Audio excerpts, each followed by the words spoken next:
I've never really shared this story online before, mainly because people either don't believe you or think you're crazy. But after keeping this bottled up for over 40 years, I feel like I need to get it off my chest. What happened that evening in Travis County changed my life forever, and even now at 58, I still get chills thinking about it. It was mid-October 1980, and I was 16 at the time. My best friend Mike and I were driving back from band practice in my dad's old Ford pickup, one of those beaten-up F-150s from the 70s that somehow kept running despite everything. The sun was setting, creating that weird twilight where everything starts looking a bit different than it should. We were on one of those lonely county roads that twist through the hill country outside Austin, the kind where you might go 30 minutes without seeing another car. I remember everything about that evening so clearly. The temperature was dropping, and we had the windows cracked open because the truck's heater only worked when it felt like it. The radio was playing something from REO Speedwagon, I think, but we weren't really paying attention. We were just talking about normal teenage stuff, school, girls, and how my band was definitely going to make it big someday. Spoiler alert, we didn't.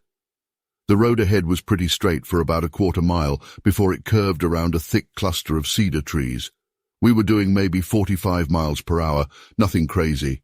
That's when Mike suddenly grabbed my arm and said, "What the hell is that?" I almost jumped out of my skin because Mike wasn't the type to get spooked easily. He was actually the calm one between us. At first I thought he was messing with me, but then I saw it too. About 200 yards ahead, something was emerging from the tree line on the right side of the road. My first thought was bear, which was stupid because we didn't have bears in Travis County. But your mind tries to make sense of things, you know? This thing was massive.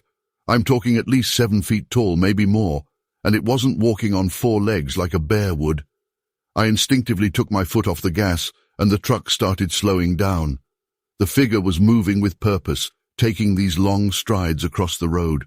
The way it moved, I'll never forget it. It wasn't clumsy or awkward like someone in a costume. The movements were smooth, deliberate, like an athlete. The arms were long, way too long, and they swung naturally with each step. The whole thing probably lasted less than 10 seconds, but time felt weird, like when you're in a car accident and everything slows down. As we got closer, maybe 150 yards away now, I could see more details that I wish I couldn't remember. The fur was a dark brown, but not uniform, kind of matted in some places and longer in others. The shoulders were incredibly broad, probably twice the width of a normal person's. Mike was completely silent, which was not like him at all. I remember glancing at him for a split second, and his face was just blank, like his brain couldn't process what his eyes were seeing. When I looked back at the road, the figure had almost reached the other side. That's when it did something that still haunts me. It turned its head toward our truck. I couldn't make out facial features in the dim light, but I could tell it was looking right at us. You know that feeling when you make eye contact with a wild animal? That primal electric sensation that shoots down your spine? This was 1,000 times more intense. My whole body went cold, and I felt this overwhelming urge to get the hell out of there. I didn't even realize I'd stopped the truck completely until I heard Mike whisper, "Go, go, go." I didn't need to be told twice. I hit the gas so hard the tires spun for a second before catching grip. By the time we reached the spot where it had crossed, it was gone into the trees on the left side of the road. The whole area had this weird smell, kind of like wet dog, mixed with something else I couldn't identify. The air felt heavy, if that makes any sense. We didn't say a word for the next few miles. I was gripping the steering wheel so tight my knuckles were white, and Mike kept looking in the side mirror like he expected to see it following us. When we finally started talking again, our voices were shaky. We tried to rationalize it. Maybe it was someone playing a prank, maybe it was just a really tall person in dark clothes, but we both knew better. No costume could move like that, and no person could be that big. The next day at school, we couldn't focus on anything. During lunch, we finally talked about what we should do. Mike suggested telling the police, but I was hesitant. Eventually, we decided to report it, thinking they might take 2 witnesses more seriously than 1. That turned out to be a mistake. The deputy who took our statement didn't even try to hide his skepticism. He smirked through the whole thing and asked if we'd been drinking or smoking anything funny. We were straight-edge kids. I hadn't even had my first beer yet, but he'd already made up his mind about us. He filed the report, but I'm sure it went straight into whatever folder they keep for crazy stories. Word got around school somehow, probably through the deputy's kid who was a senior. For the next few weeks, people would make Bigfoot noises when we walked by or ask if we'd seen any UFOs lately. Mike and I stopped talking about it, even with each other. It was easier to pretend it never happened. But it did happen. And over the years, I've thought about it countless times. I've read about other sightings, looked at photos and videos, but nothing comes close to what we saw. The size, the movement, the intelligence in the way it looked at us. It was all real. I drive that road sometimes when I visit my parents. It's more developed now. There are houses where there used to be just cedar trees and scrub brush. But every time I pass that spot, my heart races a little. I can't help but scan the tree line, even though I know whatever we saw that night is long gone. Mike moved to Houston after college, and we gradually lost touch. But about 5 years ago, he called me out of the blue. He'd been watching some documentary about Bigfoot encounters in Texas, and it brought everything back. We talked for hours, comparing our memories of that night. After all these years, our stories matched perfectly. Every detail was the same. That's when I knew for certain that what we saw wasn't mass hysteria or teenage imagination. I've never gone camping since then. My kids think it's because I'm not the outdoorsy type. But how do you explain to your children that you're afraid of running into something that's not supposed to exist? My wife knows the story, but I can tell she doesn't really believe it. That's okay. I wouldn't believe it either if I hadn't seen it with my own eyes. Sometimes I wonder if it thinks about us too, the two terrified teenagers in that old pickup truck. Did we stumble into its territory? Was it trying to warn us away? Or were we just in the right place at the wrong time to witness something that wasn't meant to be seen? I don't expect anyone to believe this story. I'm not trying to convince anybody or prove anything. I just needed to share what happened that October evening in 1980. Maybe someone else out there has seen something similar and feels just as alone with their experience as I did for all these years.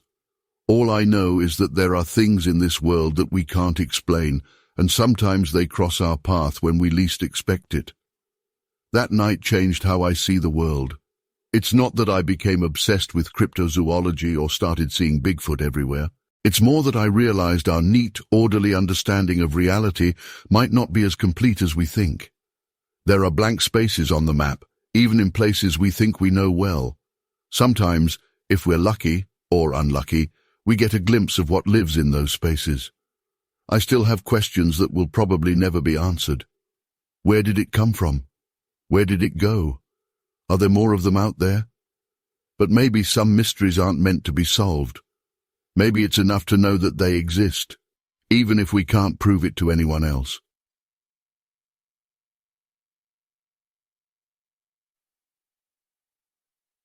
I've been holding this story inside for over 50 years now. I'm getting older, and I think it's finally time I share what happened to me that day in Sierra Nevada. Maybe writing this will help me make sense of it, though I doubt it. I was 27 back then, an experienced hunter who'd been tracking deer in those mountains since I was a teenager with my dad. September 18th, 1973. That date is burned into my memory like a brand. The morning started like any other hunting day. I loaded up my Ford pickup before sunrise, my trusted dog Rex eager as always in the passenger seat. Rex was a German Shepherd mix, the best hunting companion I could have asked for. He'd been with me on countless trips, never failed to pick up a scent or alert me to nearby wildlife. We drove about 2 hours from my place in Fresno, heading up into the Sierra Nevada mountains. I had a favorite spot, this secluded valley that usually had good deer traffic. It was accessible enough by an old logging road, but far enough from the regular hunting grounds that you'd rarely see another person. The weather was perfect that day. Clear skies, temperature in the mid-60s, just a light breeze. Classic California fall weather. We'd been tracking since around 7 a.m., following some promising deer signs. By noon, we hadn't bagged anything, but that wasn't unusual. Hunting is mostly waiting and watching. I found a nice clearing to break for lunch, settled down on a fallen log, and pulled out my thermos of coffee and sandwich. Rex was lounging nearby, occasionally sniffing the air but mostly relaxed.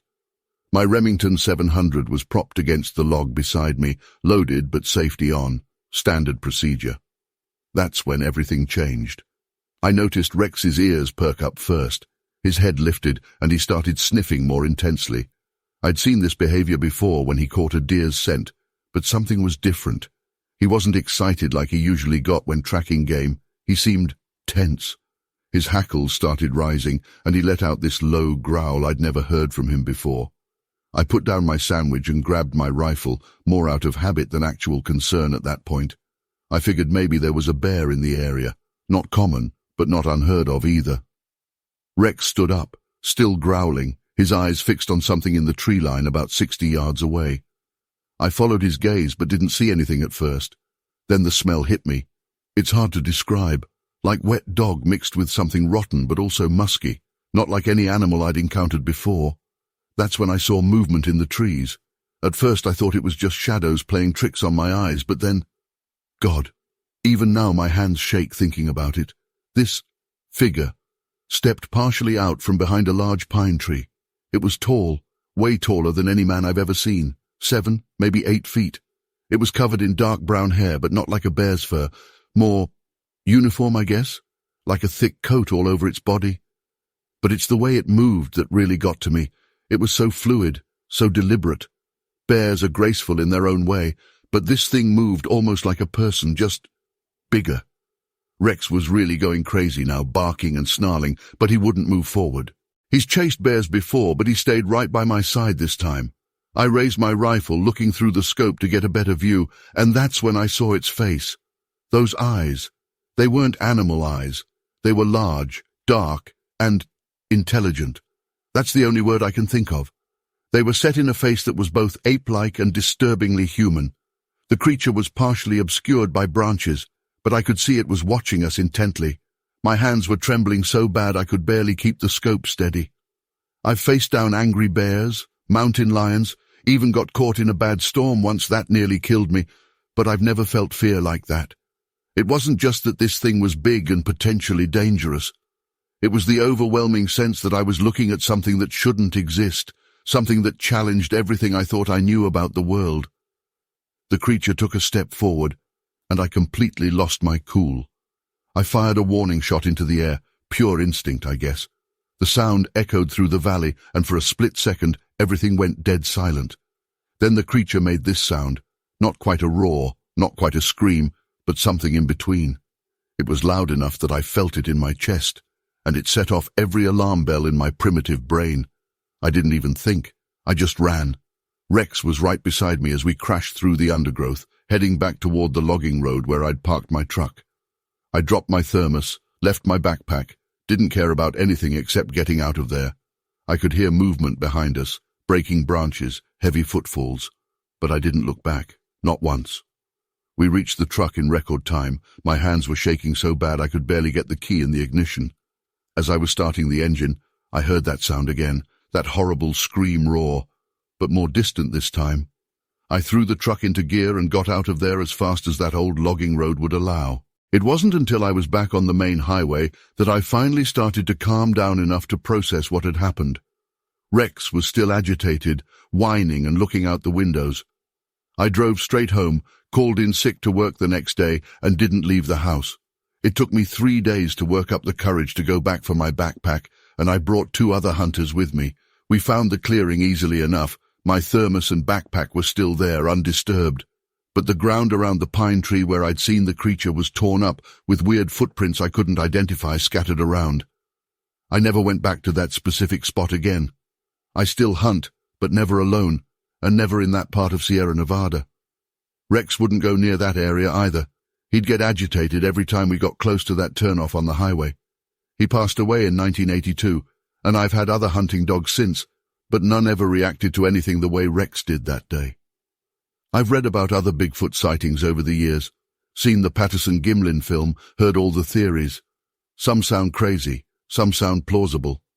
All I know is what I saw that day wasn't a bear, wasn't a man in a suit, wasn't any animal I'd encountered in over 40 years of hunting.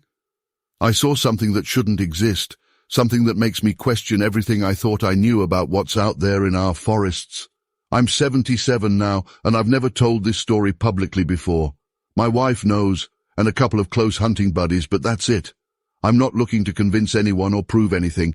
I just needed to finally get this off my chest. That day changed how I see the world, and the memory of those eyes, those terrifyingly intelligent eyes, still haunts my dreams sometimes.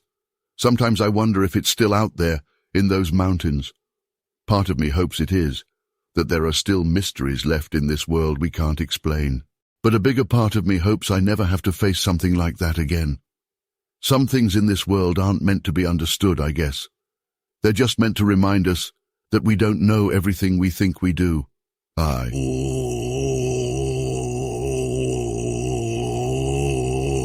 was 15 when it happened. My parents had recently bought this small cabin in Los Angeles County. Nothing fancy.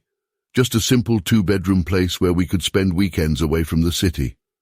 It was pretty isolated, surrounded by dense forest, and about a mile from the nearest neighbor. We'd been going there for about 6 months without any problems. That weekend started like any other. We arrived Friday afternoon, me, my parents, my 12-year-old sister Jenny, and our German shepherd Rex. Dad had caught some fish earlier that day and left them in a cooler outside on the porch to clean later. It was February, so it was cold enough to keep them fresh. Looking back, that might have been what attracted it. The first weird thing I noticed was Rex's behavior. He'd always been a calm, well-trained dog, but that evening he wouldn't stop pacing and whining at the windows. Mum thought maybe he was just picking up on the scent of some deer or coyotes, which weren't uncommon in the area. But this was different. His fur was standing up, and he kept making this low, growling sound I'd never heard before. Around sunset, we started hearing these sounds, not like any animal I knew. The best way I can describe it is like a cross between a person screaming and a whale song, but deeper and more guttural. It echoed through the trees, making it hard to tell which direction it was coming from. Dad tried to play it cool, saying it was probably just a mountain lion, but I could see the concern on his face. That's when Rex really started losing it. He was barking frantically at the kitchen window, jumping up against it so hard I thought he might break through. Dad went to check what was causing the commotion, and that's when we first saw the shadows moving between the trees. It was already getting dark, but something massive was definitely out there, something way too big to be a bear. The power went out around 8 p.m., just completely dead. We had some flashlights and candles, but being in that cabin in almost total darkness was terrifying. The sounds were getting closer, and now we could hear heavy footsteps crushing the frozen ground outside. Mom gathered us in the living room, away from the windows. Dad got his hunting rifle from the bedroom, something I'd never seen him do before. Then we heard it, the sound of the cooler being dragged across the porch. Whatever was out there was strong enough to move a fully loaded cooler like it was nothing. Dad shone his flashlight through the window, and for a split second I saw it. A massive, dark figure, easily 8 feet tall, covered in thick, matted fur. It wasn't like the Bigfoot you see in those famous photos or movies. This thing was wrong somehow. Its proportions were all off, its arms too long, its movements too jerky and unnatural. The creature disappeared into the darkness with our cooler, but that was just the beginning. For the next few hours, it circled the cabin, testing different windows and walls. We could hear it breathing, deep, raspy breaths that seemed to rattle the windows. The worst part was the smell that seeped in through every crack, like rotting meat and wet dog, but 100 times worse. Around midnight, Rex started barking at something in the kitchen again. Before anyone could stop him, he bolted through the doggy door we'd installed. We heard his barking turn into this horrible yelp, then silence. Dad wanted to go look for him, but Mom begged him to stay inside. We huddled together in the living room, listening to that thing moving around outside. The attack started around 2 a.m. Something slammed against the front door so hard it cracked the frame. We could hear wood splintering as whatever it was tried to force its way in. Dad fired a warning shot through the window, and for a moment, everything went quiet. Then we heard this sound, this horrible, angry scream that made my ears ring. It was so loud it rattled the dishes in the kitchen cabinets. The creature started throwing itself against different parts of the cabin, the walls, the roof, the windows. Each impact made the whole structure shake. We were sure it was going to break through at any moment. I remember holding Jenny as she cried, trying to be brave for her while being absolutely terrified myself. This went on for what felt like hours. Then, just as suddenly as it started, everything went quiet. The oppressive silence was almost worse than the attack. We stayed huddled together until sunrise, none of us daring to move or make a sound. When dawn finally came, Dad went outside with his rifle to check the damage. The scene still makes me sick to think about. There were massive footprints all around the cabin, not like the neat prints you see in Bigfoot documentaries, but huge misshapen impressions in the frozen ground, some nearly 2 feet long. The porch was covered in deep scratch marks, and pieces of the wooden siding had been torn away. But the worst part was what we found in the trees about 50 yards from the cabin. Rex's remains were scattered across the ground. He'd been torn apart, not eaten like a predator would do, but literally pulled to pieces. It was like whatever did this was just being cruel. The fish from the cooler were gone, and we found the mangled cooler itself about a quarter-mile into the woods. The metal was crushed and twisted like it had been in a car compactor. We packed up and left immediately. Dad reported everything to the local authorities, but they just wrote it off as a bear attack, even though bears don't behave anything like what we experienced. They didn't even come out to investigate. We never went back to the cabin. Dad sold it a few months later for way less than he paid for it. I later found out that the new owners only lasted 2 weekends before they sold it too. The place has changed hands several times since then, never keeping an owner for more than a few months. I've spent decades trying to rationalize what happened that night. I've read every book I could find about Bigfoot and other cryptids, but nothing quite matches what we encountered. This wasn't some curious forest creature. It was malevolent, intelligent, and seemed to enjoy terrorizing us. The weirdest part?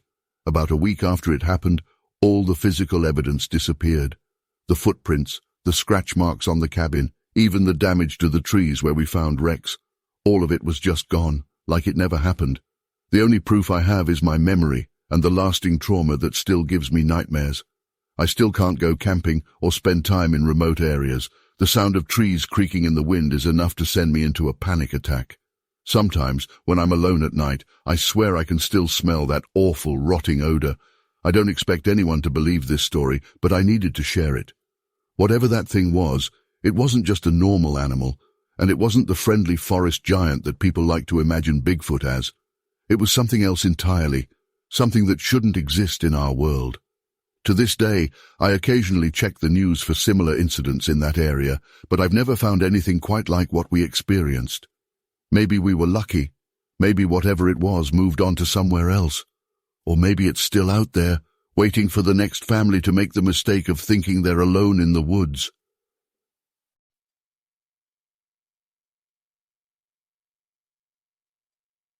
I've carried this memory with me for over 40 years now, and I still get goosebumps every time I think about what happened that summer afternoon in 1982.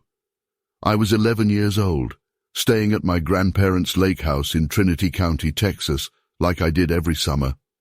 The house sat on about 30 acres, mostly wooded land that backed up to the lake, with an old barn and some trails that meandered through the property. That particular day started like any other summer day. It was hot and humid, typical Texas weather. I'd spent the morning helping Grandma with her vegetable garden, but by early afternoon I was restless and wanted to explore. I knew every inch of that property, or at least I thought I did. I'd been coming there since I was old enough to walk, and the woods were like my second home. Around 2 p.m., I decided to take a walk down the old cow path that led toward the back of the property. My grandparents had long since stopped keeping cattle, but the path was still there, overgrown but visible. I remember I was wearing my favorite red t-shirt and denim shorts, with these beat-up sneakers I refused to throw away despite my mum's complaints about how worn out they were. The air was thick with humidity, and you could hear the cicadas buzzing in the trees. That sound is forever etched in my memory. It was almost deafening that day. I had my little backpack with me, filled with a water bottle, some crackers, and this disposable camera I'd gotten for my birthday. I loved taking pictures of birds and deer, though I rarely got close enough for a decent shot. I'd walked maybe half a mile down the path when something felt different. You know that feeling when the air suddenly changes before a storm? It was like that, but there wasn't a cloud in the sky. The cicadas had gone quiet. I didn't notice it at first, but looking back, that should have been my first warning sign. The woods were never quiet in Texas summers. I remember stopping to take a drink from my water bottle, and that's when I caught a whiff of something strange. It was like wet dog mixed with something musky and wild, but stronger than any animal smell I'd encountered before. Growing up in rural Texas, I was familiar with all sorts of animal scents: deer, skunks, wild hogs, but this was different. I continued walking, but more slowly now. The path ahead curved around a thick cluster of pine trees, and as I approached the bend, I heard something that made me freeze. It was a sound like heavy breathing, but deeper than any human breath I'd ever heard. It seemed to be coming from just around the curve. My heart started pounding, but curiosity got the better of me. I took a few more steps forward, trying to be as quiet as possible. That's when I saw it. At the end of the path, maybe 50 yards ahead of me, stood something I still struggle to describe accurately. It was tall, so tall it made the surrounding trees look smaller somehow. The creature was covered in dark reddish-brown hair that looked matted in some places. It was standing upright like a person, but there was nothing human about its size or proportions. I remember thinking how broad its shoulders were, easily twice the width of my grandfather's, and he was a big man. Its arms were long, hanging down past its knees. The thing that struck me most was how it was just standing there, partially turned away from me, as if it was studying something in the distance. My initial instinct wasn't fear, strangely enough. It was more like a profound sense of awe mixed with disbelief. I stood there, completely still, hardly daring to breathe. The creature must have sensed my presence because it slowly turned its head toward me. That's when I saw its face, or at least part of it. It wasn't aggressive or scary like you might expect. Its eyes were dark and surprisingly intelligent-looking. They reminded me of the way my dog would look at me sometimes, with this sense of awareness that seemed almost human, but wasn't quite. We stared at each other for what felt like an eternity, but was probably only a few seconds. I remember wanting to reach for my camera, but I couldn't move. My body was frozen in place, not from fear exactly, but from the sheer impossibility of what I was seeing. Then it made a sound, not a roar or anything aggressive, but this low, rumbling sound that I felt more than heard. It resonated in my chest like distant thunder. That's when my legs finally decided to work again. I didn't run. Something deep inside told me that running would be a mistake.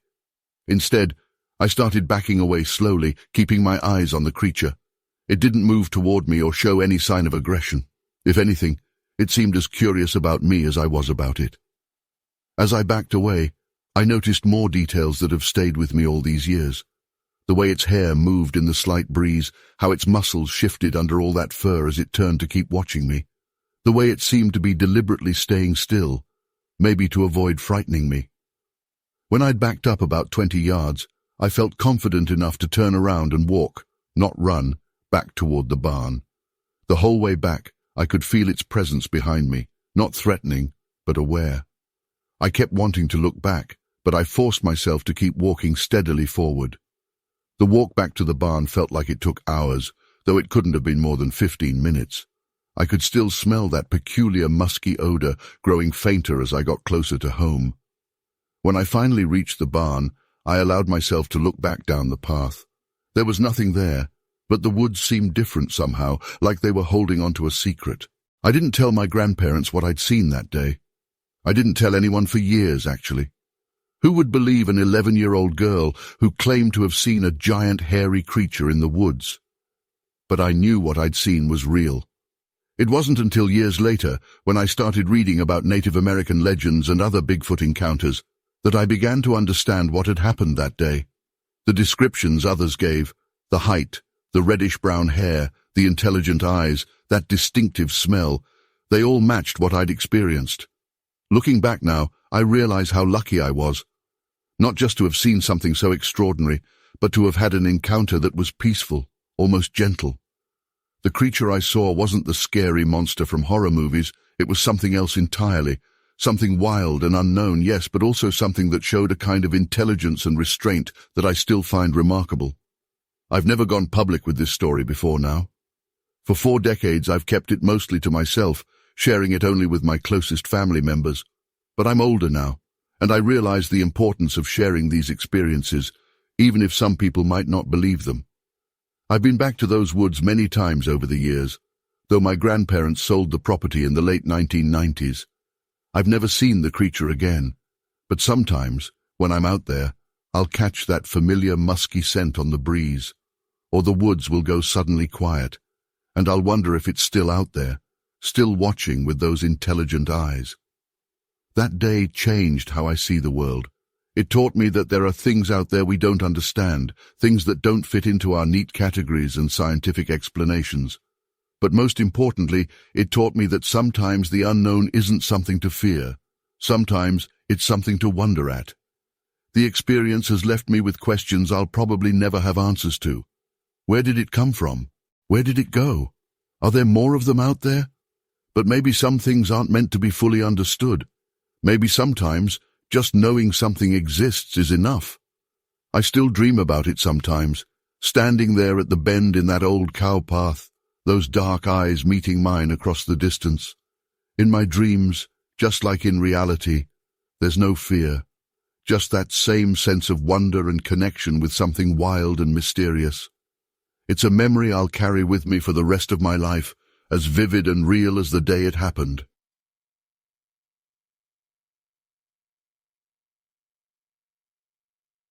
I was 7 years old at the time, living with my grandmother in rural Rusk County, Texas.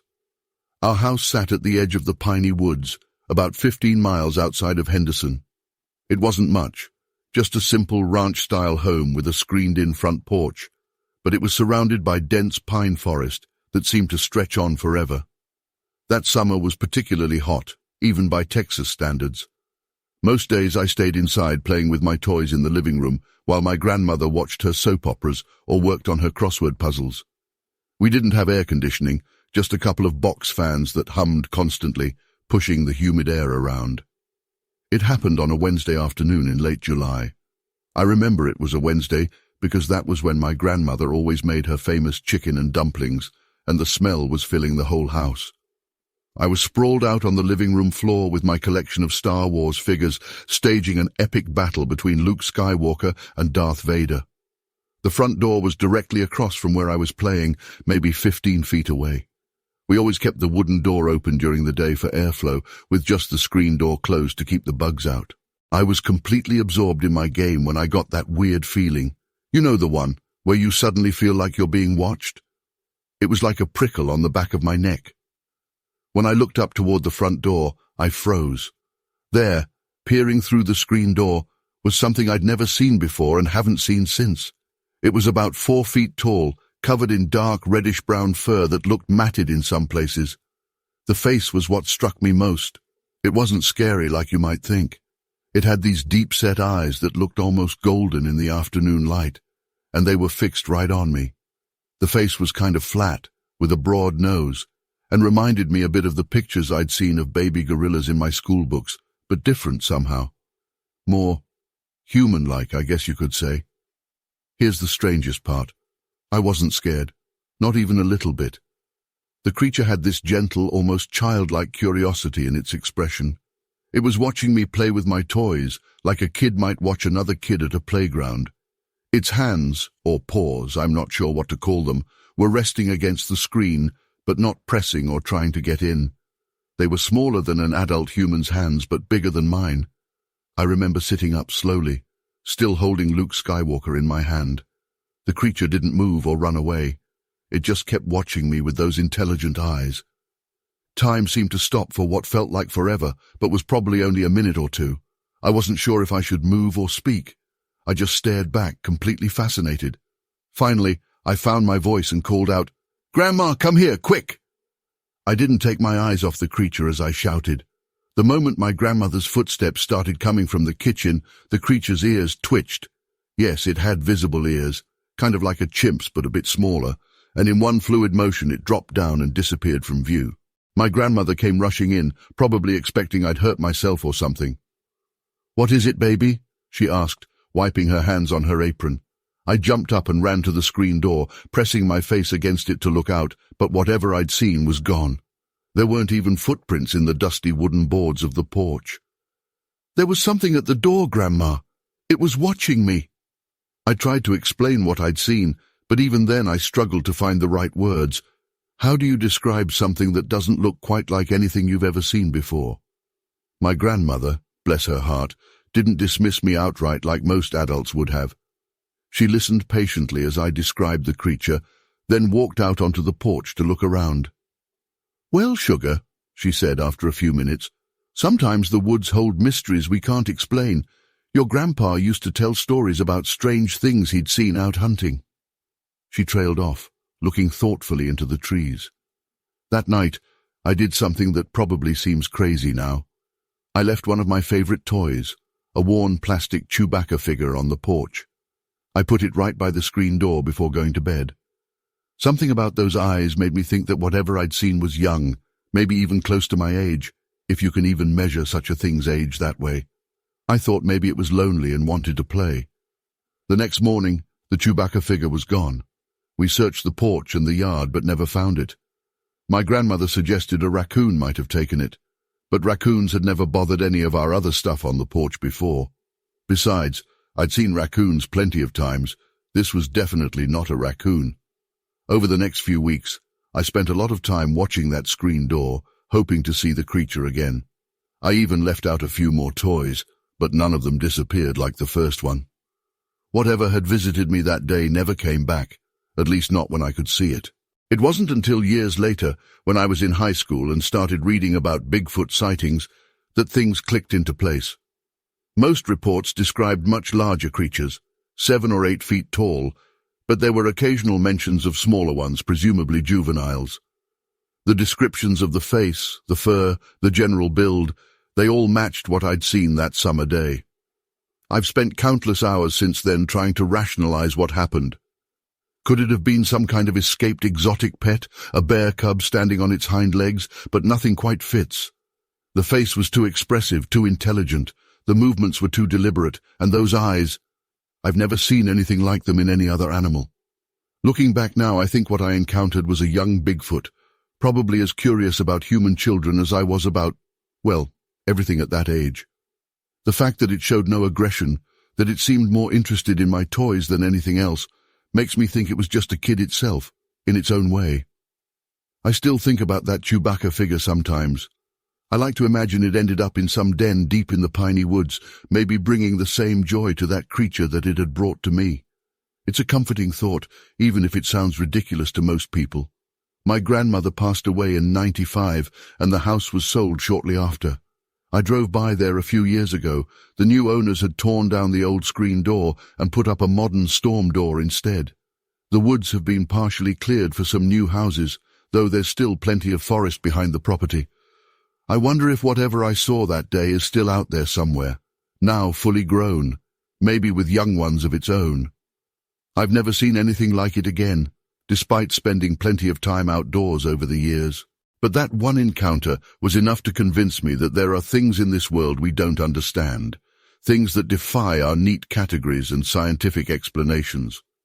Sometimes I catch myself looking at dense forests or wooded areas, wondering if somewhere in there another curious young creature might be watching and wondering about us too.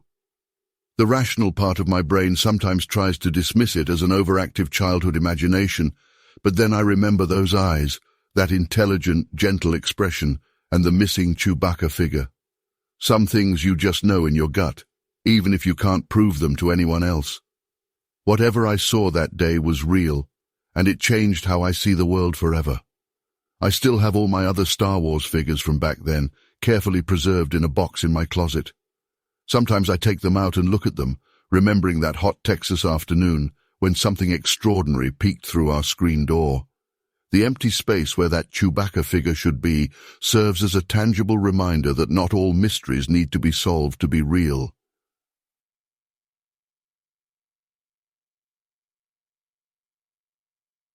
I've never told this story publicly before, but after all these years, I still can't shake what happened that April evening in 1974.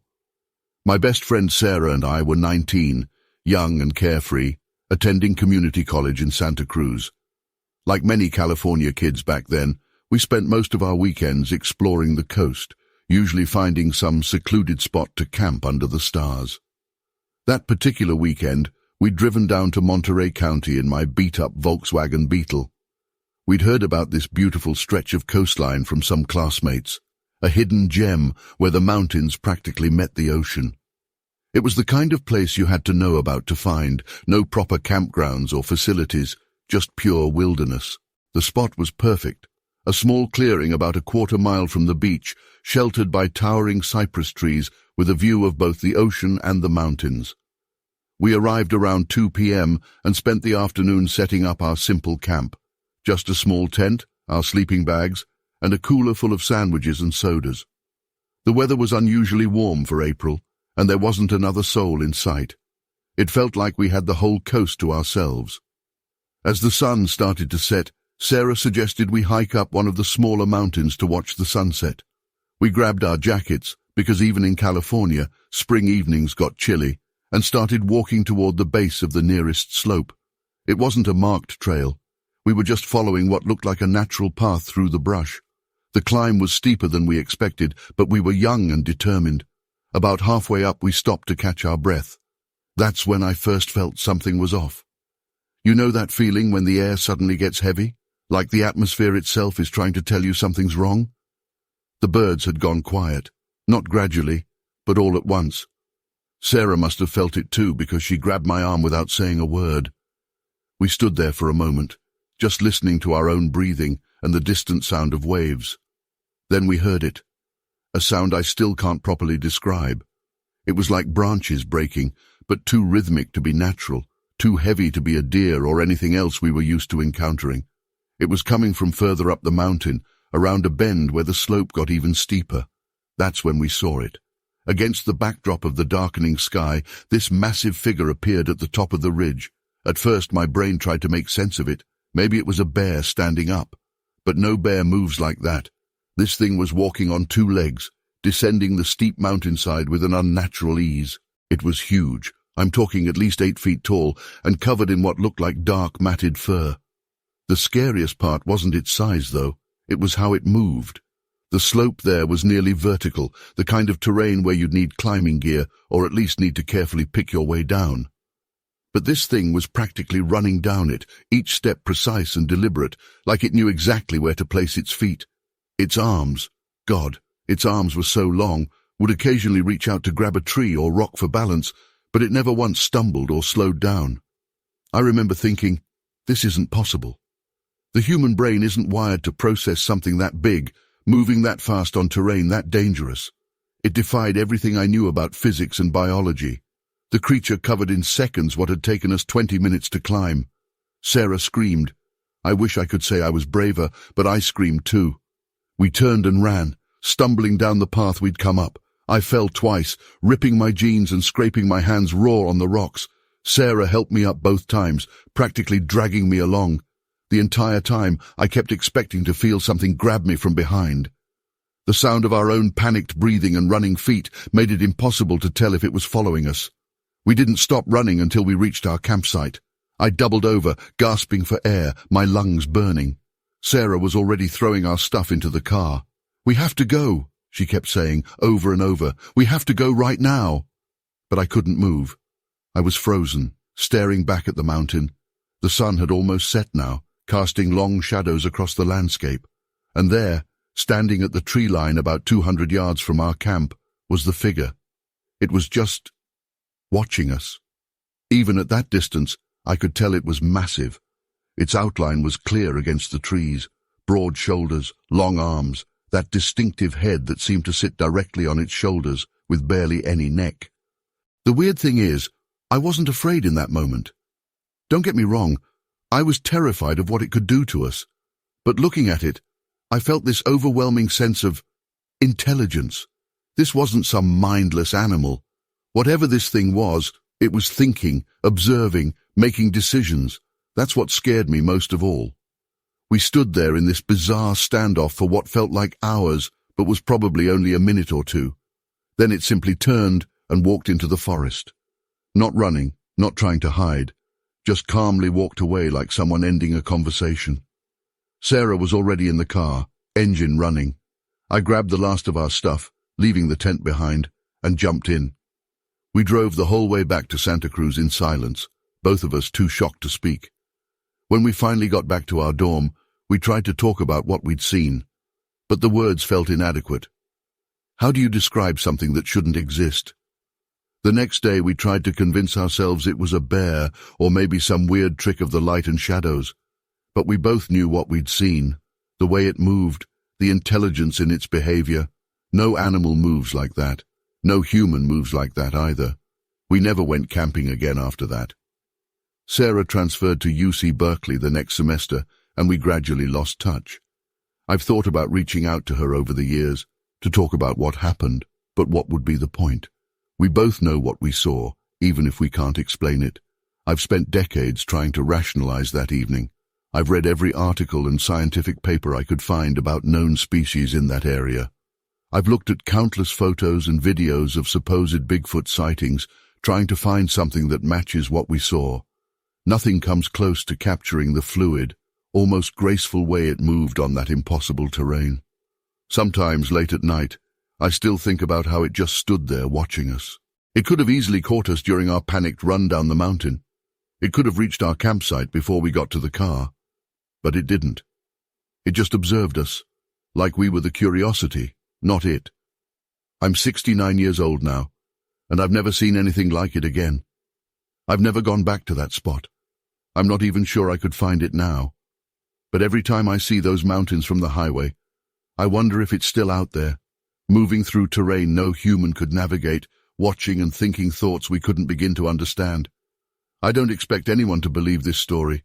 Hell, sometimes I'm not sure I believe it myself. But I know what I saw that day. More importantly, I know what I felt. That bone-deep certainty that I was in the presence of something that defied explanation, something that shouldn't exist in our modern, mapped and measured world. Sometimes I dream about it. Not nightmares exactly, just dreams where I'm back on that mountain, watching it descend that impossible slope. In the dreams, it always stops and turns to look at me, and I always wake up with the same thought. It wasn't afraid of us at all. We were in its territory, and it was simply letting us know.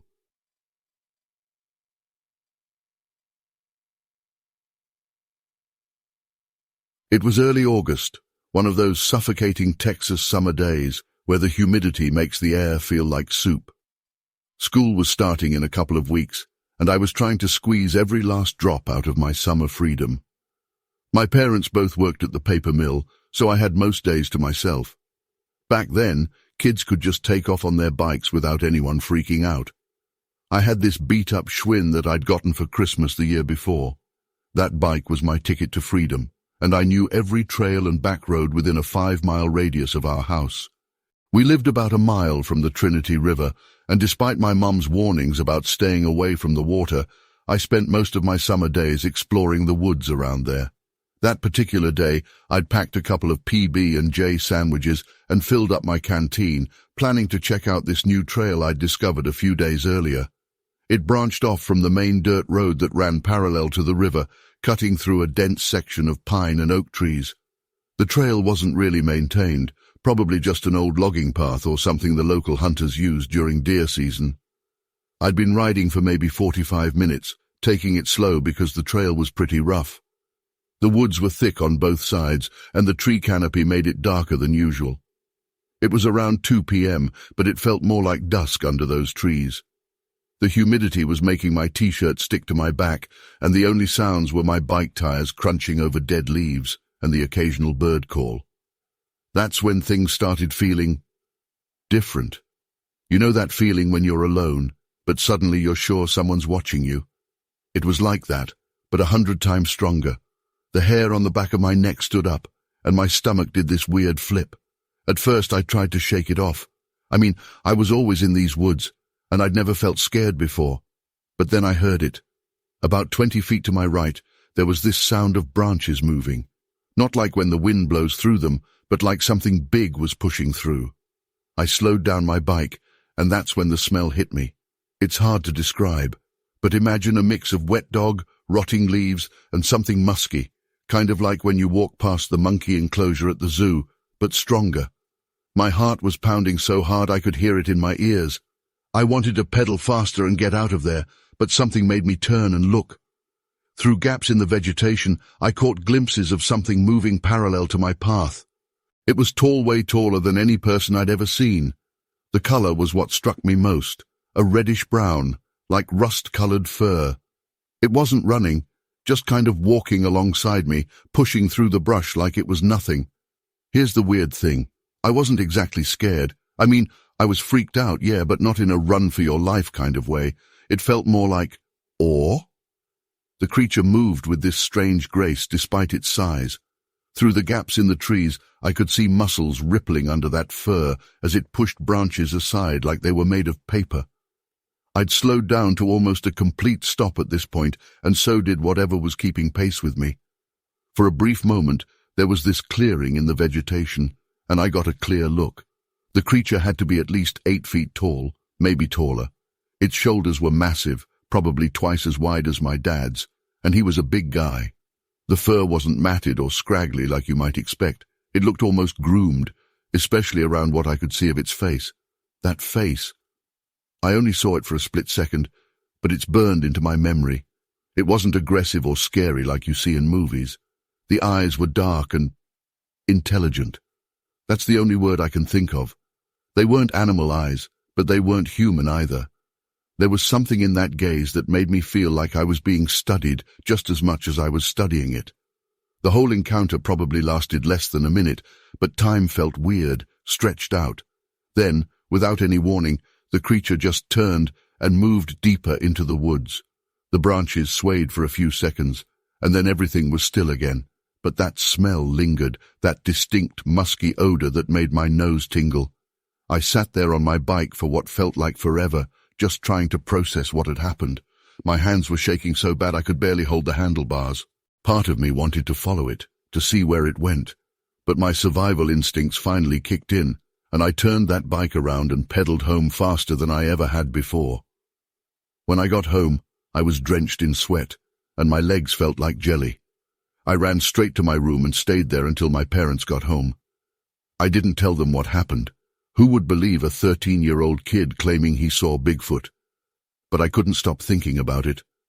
That night, I couldn't sleep. Every time I closed my eyes, I saw those intelligent eyes looking back at me. I kept smelling that distinct odor, even though I'd showered and changed clothes. It was like the encounter had imprinted itself on my senses. The next day, I rode back out there with my dad's Polaroid camera. I told myself I was going to get proof, but when I got to that stretch of trail, I couldn't make myself go down it. It wasn't fear exactly, more like respect. Like maybe some things aren't meant to be proven or explained. Over the years, I've heard other stories from people in Liberty County about strange sightings in the woods, especially near the Trinity River. Some folks talk about hearing weird howls at night, or finding massive footprints in the mud after it rains. Every time I hear these stories, I get that same feeling in my stomach that I had that day. I've never gone public with my story before.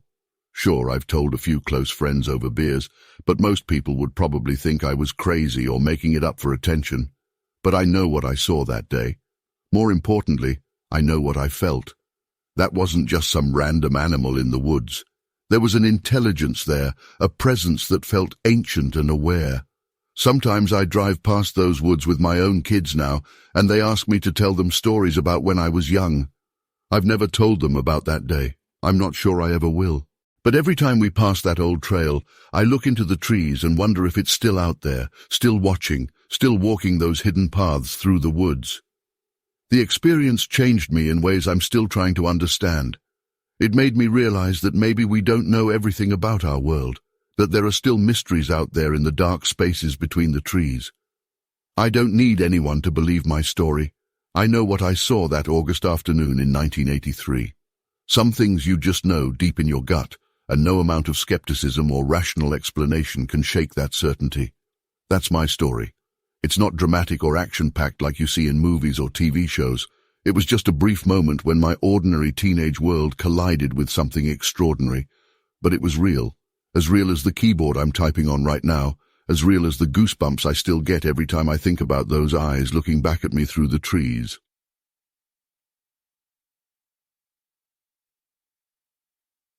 My wife Martha and I never told anyone except close family about what happened to us in April 1974 near Angeles National Forest. People would have thought we were crazy. Hell, sometimes I wonder if I am crazy. But I know what we saw. I know what happened during those terrifying hours. We had just bought a small cabin as our weekend getaway, about 40 miles northeast of LA. Nothing fancy, just a one-bedroom place with a small kitchen and living room, but it was our slice of paradise. We'd spent 3 peaceful weekends there already, enjoying the spring weather and planning improvements for our retirement years ahead. That Friday started like any other. We arrived around 4 p.m., unloaded our groceries, and settled in for what we thought would be a quiet weekend. I remember Martha was preparing dinner while I was out back, checking on some loose boards on the deck.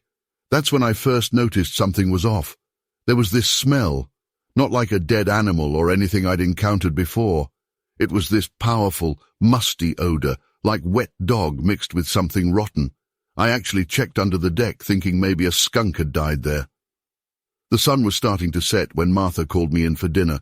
We ate on the front porch like we always did, watching the colors change over the mountains. That's when we first heard it, branches breaking in the woods about 50 yards from the cabin. Now, we were used to deer and even the occasional bear, but this sounded different. Whatever was moving through those trees was big and didn't care about being quiet.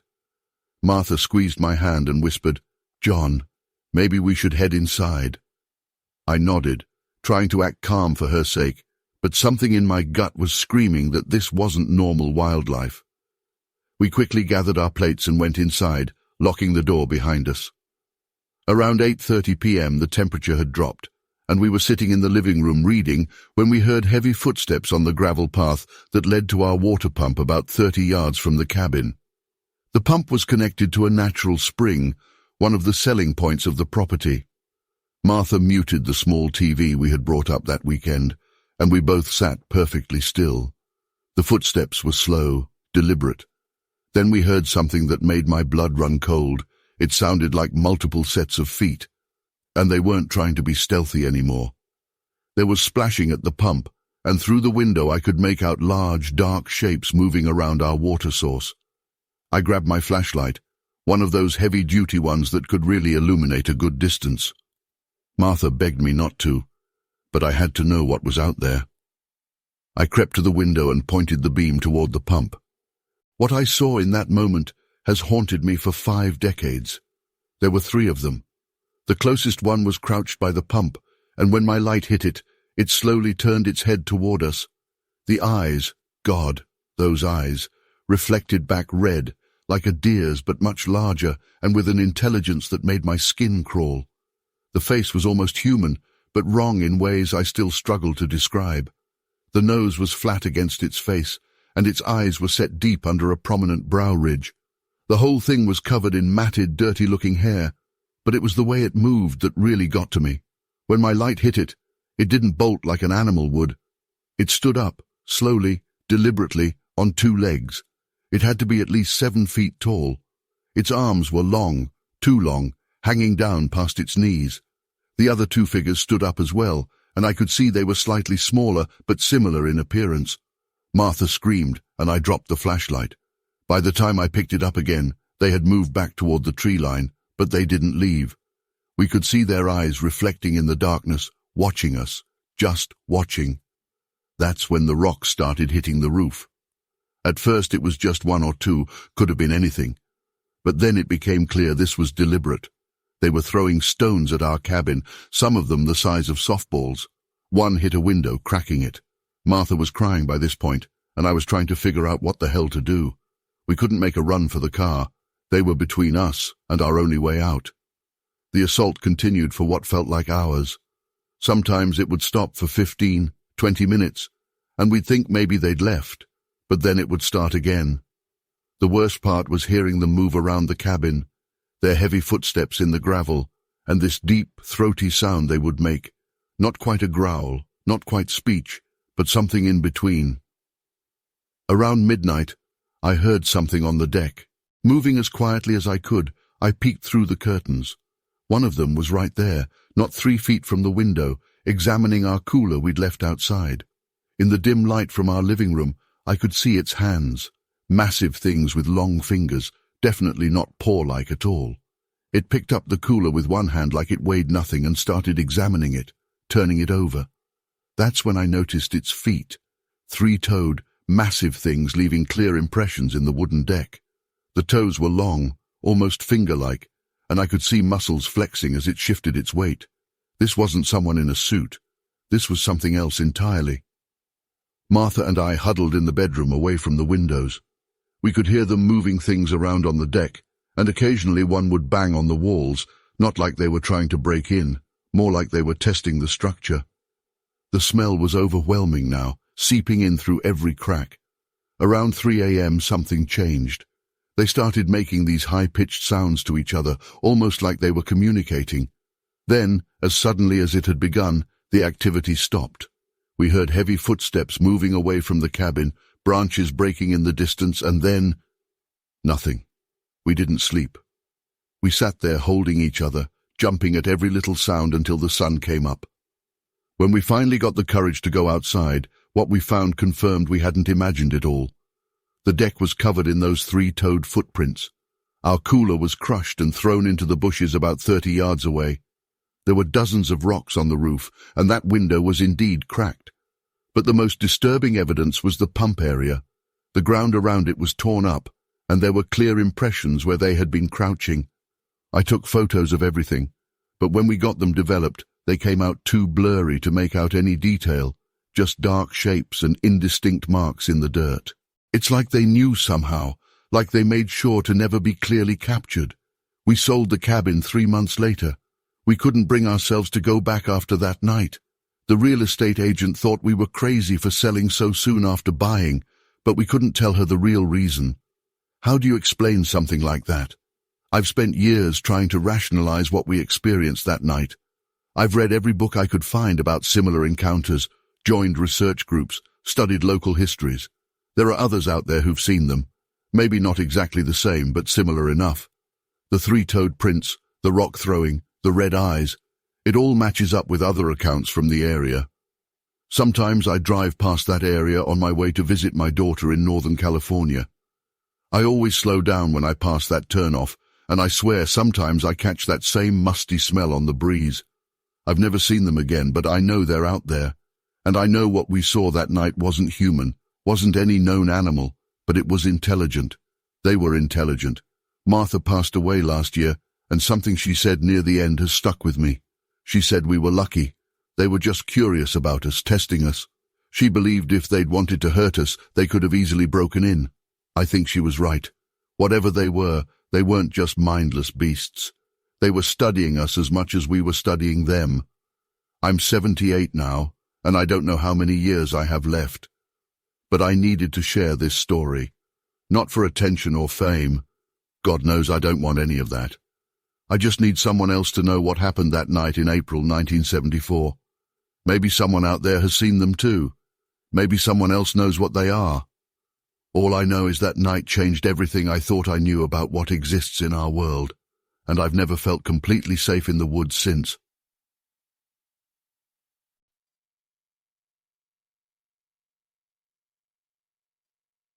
I've been holding this in for 40 years now, and I guess it's finally time to share what happened to me and my brother Mike back in '83. We were working construction in Montgomery County, Texas, building a new housing development out in a pretty remote area. We'd been doing this kind of work for years, but nothing could have prepared us for what we experienced that summer.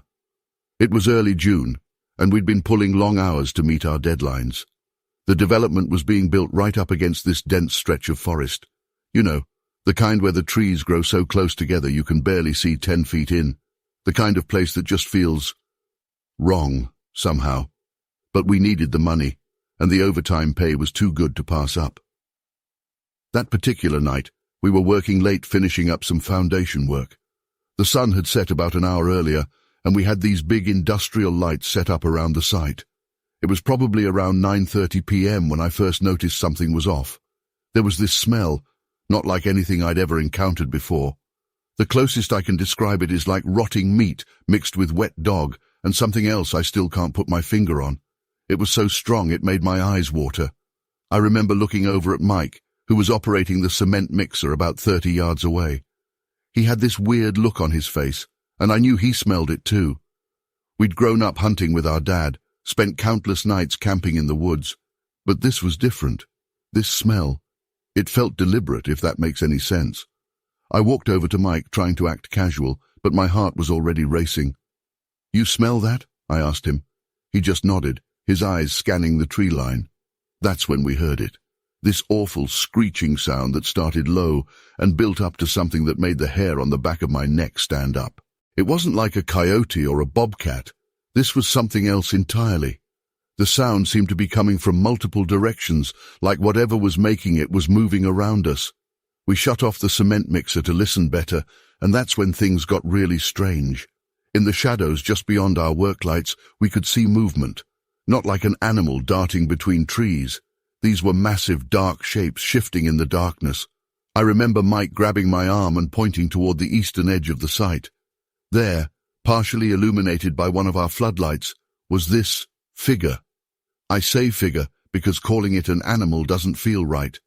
It had to be at least 8 feet tall, maybe taller, with broad shoulders and a massive head that seemed to sit directly on those shoulders. No neck that I could see. The light caught its eyes for just a second, and they reflected back this reddish-orange color that still haunts my dreams. We stood there frozen, watching as this thing just observed us. It didn't move aggressively or try to approach. It just stood there, swaying slightly, like it was studying us. That's when we noticed the other two. They were smaller, maybe 6 or 7 feet tall, but built the same way. They were staying further back in the shadows, but we could make out their silhouettes moving between the trees. The smell got stronger, and I started feeling dizzy. Not just from fear, though believe me, I was terrified, but there was something about that smell that seemed to affect my head. Mike must have felt it too, because he started stumbling backward toward our truck. We'd left the keys in the ignition, something we always did on job sites in case we needed to move it quickly.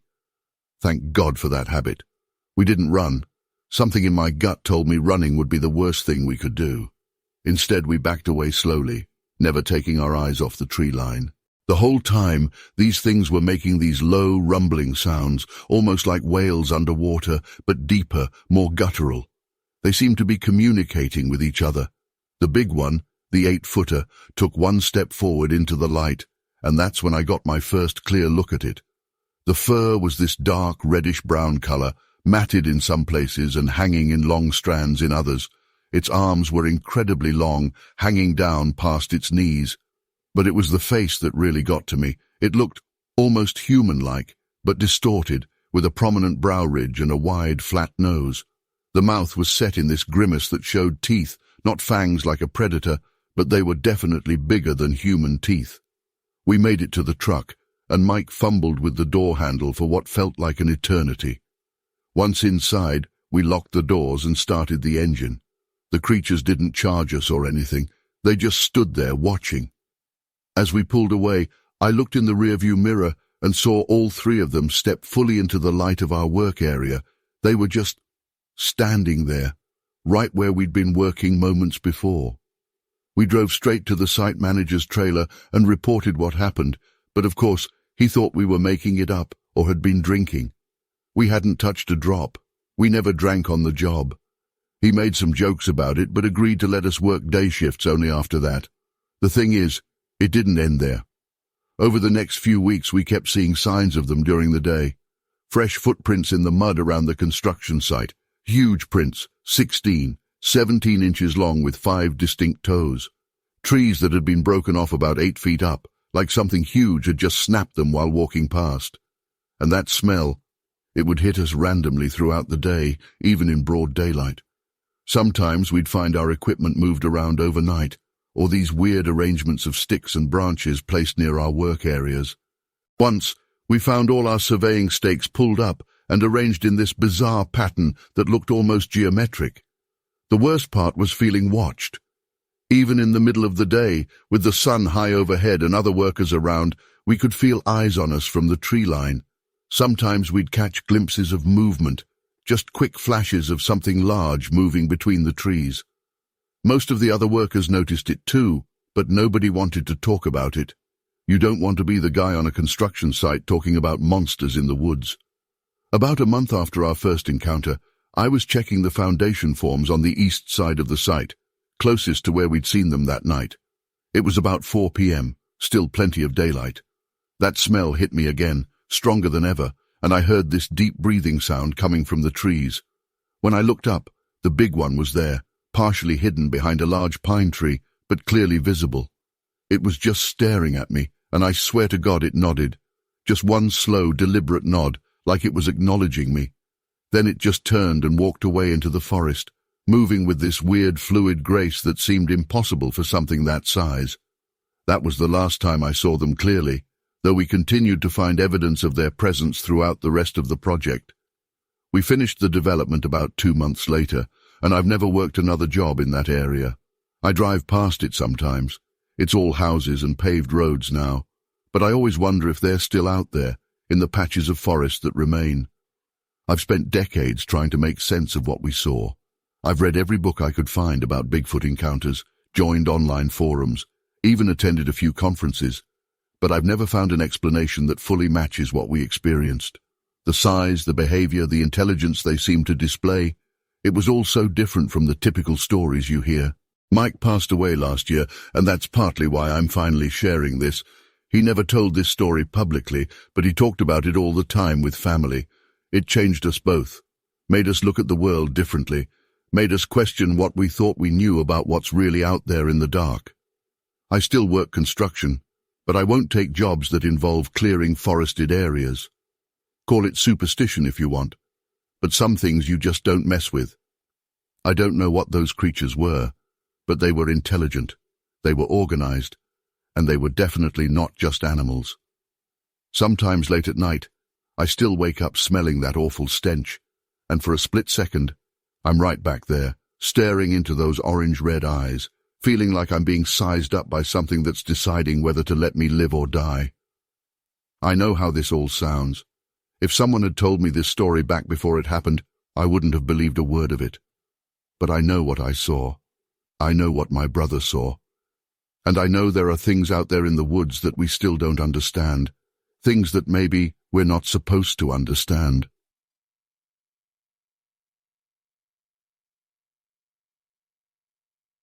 What happened that night at California Pines Lake changed my life forever, and I still can't explain it. I've never been a believer in paranormal stuff or cryptids, but after what I experienced, well, let me just tell you what happened. It was the summer of '74, and I had taken my family camping at California Pines.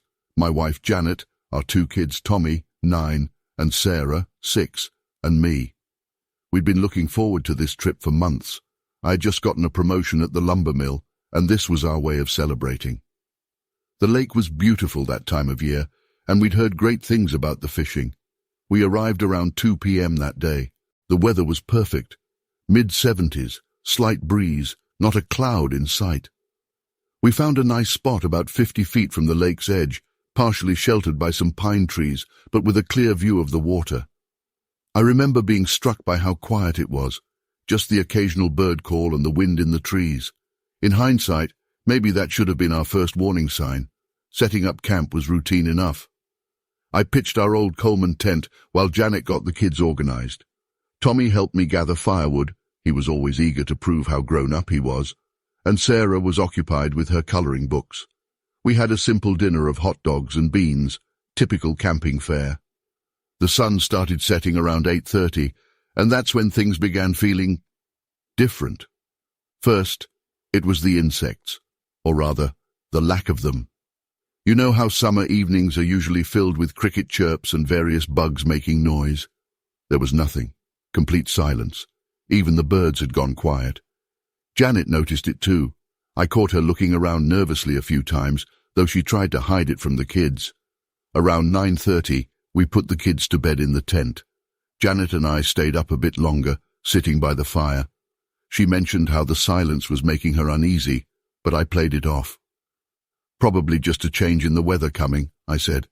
God, I wish I'd listened to her instincts. I couldn't sleep that night. Call it unease, call it instinct. Something just felt wrong. The fire had died down to embers, and the moon was bright enough to see across the lake. That's when I heard it. A soft splashing sound from the far shore, like something large moving through shallow water. At first I thought it might be a deer. We'd seen plenty of them during the day, but when I sat up to look, Jesus, I still get goosebumps thinking about it. There was something standing at the water's edge, partially illuminated by the moonlight. It was tall, so much taller than any man I've ever seen. Had to be at least 8 feet. And it was covered in what looked like dark, matted fur. I froze. Completely froze. You know how people talk about fight or flight? Well, there's a third response. Freeze. That's what I did. I couldn't move, couldn't breathe, couldn't even think straight. The thing was just standing there, like it was studying our campsite. Then it moved. Not toward us, thank God, but along the shoreline. Its movements were wrong. Not like an animal, not quite like a human either. Fluid, but powerful. Each step must have covered 3 or 4 feet. I could see muscles rippling under that fur, even in the dim light. That's when the smell hit me, even from across the lake. Had to be at least 200 feet. I caught this overwhelming stench, like rotting meat mixed with wet dog and something else I can't even describe. It was so strong it made my eyes water. I should have woken Janet, should have gotten the kids and made a run for the car, but I was transfixed. The creature stopped moving and turned its head toward our campsite. I swear to God I could feel it looking right at me, not just at the campsite, at me. What happened next? I've replayed it in my mind thousands of times. The thing raised its head and let out a sound that I cannot adequately describe. It wasn't a roar, wasn't a scream. It was like nothing I've ever heard before or since. The closest I can come is if you combined a wolf's howl with a woman's scream, but that doesn't do it justice. It was loud enough to make the air vibrate, and it seemed to go on forever. The kids woke up screaming. Janet bolted upright, and the thing, it just turned and walked into the tree line like it was never there. Just disappeared into the darkness between one blink and the next. Janet was asking what happened. The kids were crying, but I couldn't speak. I grabbed our flashlight and my hunting knife, fat lot of good that would have done, and told them to stay put. I know, stupid move, but I had to know. Had to see if there was any evidence, anything to prove I hadn't just had some kind of waking nightmare. The walk around the lake took about 15 minutes. My hands were shaking so bad I could barely keep the flashlight beam steady. When I got to the spot where the creature had been standing, well, that's what really confirms for me that this wasn't my imagination. The reeds and cattails were completely crushed, pressed flat in a path about 3 feet wide. And the footprints. Jesus, the footprints. They were huge, had to be 18 inches long at least. They sank deep into the mud, suggesting whatever made them was incredibly heavy. But it was the smell that really got to me. That same awful stench, but stronger. So strong it made me gag. And mixed with it was this overwhelming smell of urine. Not animal urine, something different. More pungent, more, I don't know, just wrong. I took a few steps into the tree line, following the obvious path of broken branches and disturbed undergrowth. The trail led straight into the densest part of the forest. That's when I heard it, branches breaking somewhere in the darkness ahead of me.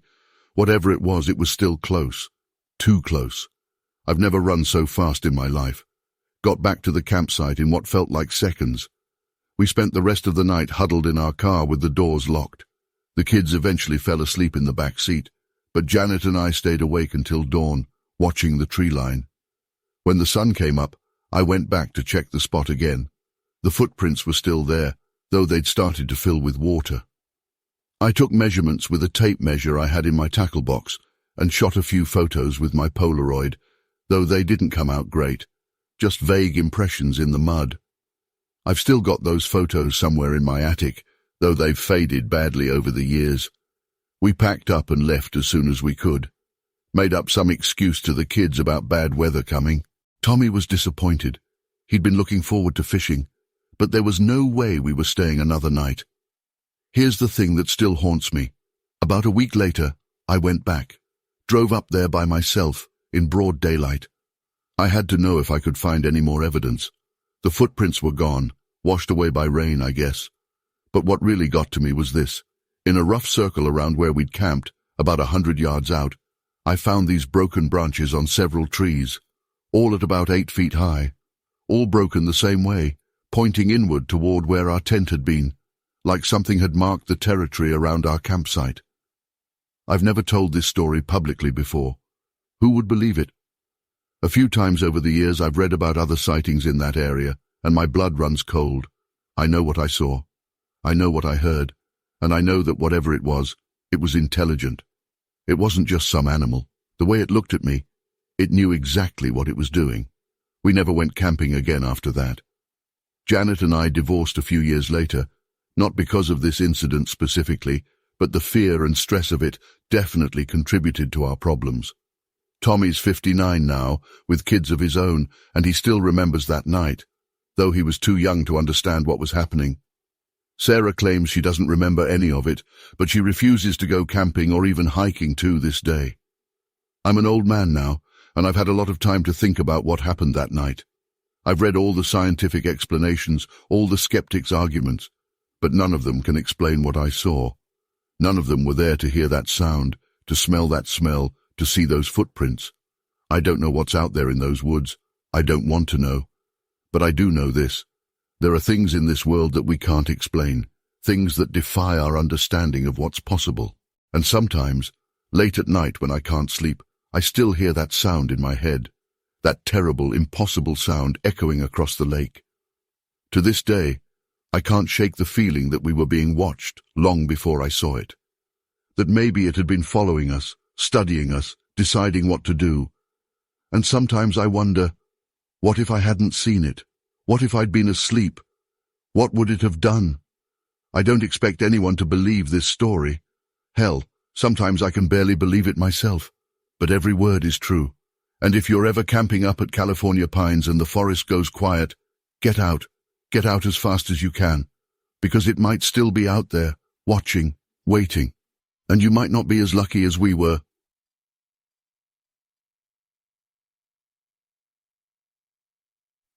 I've lived in Robertson County my whole life, and fall of 1985 changed everything I thought I knew about our quiet little corner of Texas. I'm finally sharing this because I need to get it off my chest, and maybe someone out there has seen something similar. It started in early October when I first heard the sounds on my roof. At first I dismissed them as raccoons or possums. We get plenty of those around here. But something felt different about these noises. They were heavier, more deliberate, like something big was up there pacing. The scratching sounds would start around 10 p.m., always moving from the back of the house toward the front, right above my bedroom. I live alone in my family's old farmhouse, about 15 minutes outside of Franklin. The house sits back from the road, surrounded by pecan trees and open fields. Usually I love the privacy, but during those weeks, the isolation started getting to me.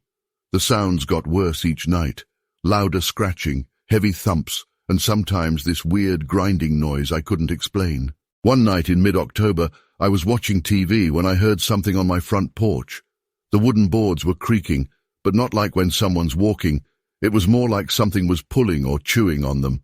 I grabbed my shotgun, this is Texas after all, and flicked on the porch light. What I saw through the window still gives me nightmares. There was this thing crouched at the corner of my porch, gnawing on the wooden railing like a dog with a bone. It was huge, had to be at least 7 feet tall if it stood up straight. Its skin looked grayish in the porch light, but what really got me was its head. It was shaped all wrong, kind of elongated at the back, nothing like any animal I've ever seen. When I moved closer to the window, it stopped chewing and turned toward me. Its eyes caught the light and reflected back this sickly yellow color. We stared at each other for what felt like forever, but was probably just a few seconds. Then it moved, not like a person or an animal, but in this fluid, unnatural way that made my stomach turn. It kind of flowed over the porch railing and disappeared into the darkness. My hands were shaking so bad I could barely dial the phone, but I called the sheriff's office. Deputy Thompson came out, but all he found were these deep gouges in my porch railing and some weird saliva-like substance that had dried on the wood. He took some pictures and filed a report, but I could tell he thought I was either drunk or crazy. The next day, I went into town for coffee at the Franklin Cafe, trying to calm my nerves. That's when I overheard Mrs. Baker, who lives about 3 miles from me, telling someone about strange noises on her roof and something tearing up her porch furniture. My blood ran cold. Then, Mr. Rodriguez, who owns the hardware store, chimed in about finding similar damage at his house. Over the next 2 weeks, more reports came in from all over the county.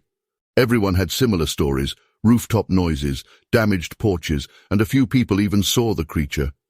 Each description matched what I'd seen: tall, greyish, with that strange elongated head. Some people said it moved like it was studying their houses, testing different entry points. The weird thing was how it seemed to know which houses to target.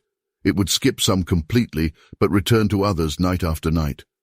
My house got hit 3 more times. Each time, I'd hear it on the roof first, then moving to the porch. I started sleeping with my shotgun by my bed. The last time I saw it was October 30th, the night before Halloween. I was staying up late, too anxious to sleep, when I heard something hit my bedroom window. Not like a branch, like something deliberately tapping. I grabbed my gun and slowly pulled back the curtain. It was right there, hanging upside down from the roof, its face level with my window. Those yellow eyes were looking right at me, and I swear I saw intelligence in them. It wasn't just some animal acting on instinct. It reached out one long, greyish hand and pressed it against the glass. Its fingers were too long, with extra joints that bent the wrong way. I stumbled backward and fired my shotgun through the window. The glass shattered, but when I looked again, it was gone. I heard it moving across my roof, making this sound I'd never heard before, almost like laughter but distorted, like it was coming through water. That was the last time anyone in Robertson County reported seeing the creature. It just disappeared as mysteriously as it had shown up. The police never found any real evidence besides the damage to people's homes and some inconclusive photographs of tracks that didn't match any known animal. To this day, I can't explain what happened during those weeks in 1985. Sometimes I drive past houses that were targeted back then and notice their owners have installed extra security lights or reinforced their porches. We don't talk about it much anymore, but everyone who lived through it knows something terrible was here.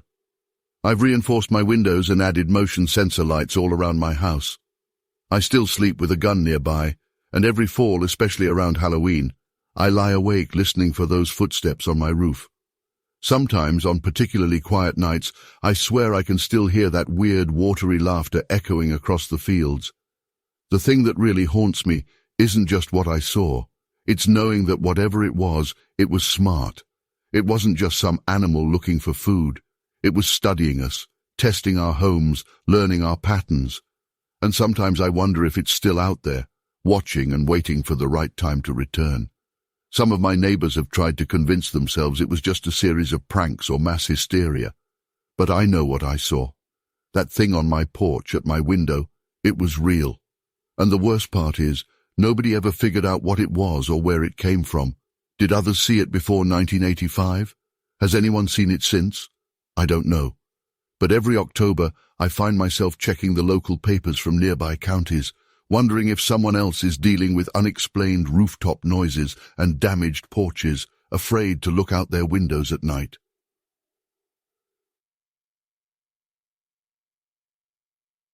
I was 28 then, living in Paso Robles, California with my husband Tom on our small farm.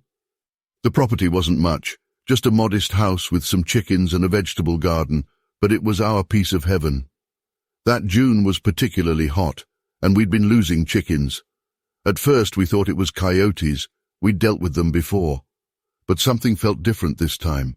There were no signs of forced entry into the coop, no scattered feathers, no typical predator marks. The chickens would just disappear. My sister-in-law Sarah was staying with us that week. She'd driven down from Oregon to help me with canning since Tom was working double shifts at the factory. Looking back, I'm grateful I wasn't alone when it happened. It was around 7:30 p.m. on June 15th. The sun was still up. You know how summer evenings are in California, with that golden light that seems to stretch on forever. Sarah and I had just finished dinner and were sitting on the porch, enjoying some iced tea and watching the sunset. That's when we heard it, a strange scratching sound coming from the chicken coop. "Did you hear that?" Sarah whispered, gripping my arm. I nodded, setting my glass down slowly. We'd lost 3 chickens that week alone, and I was determined to catch whatever was responsible. We grabbed the flashlights we'd started keeping by the door and headed towards the coop. The scratching had stopped, but now there was a different sound, a sort of low, guttural breathing. It wasn't like anything I'd heard before, not like a coyote or a mountain lion. It was almost human, but not quite. As we approached the coop, we saw movement through the wire mesh. Something was definitely in there. Sarah aimed her flashlight at the door while I slowly reached for the latch. My heart was pounding so hard I could hear it in my ears.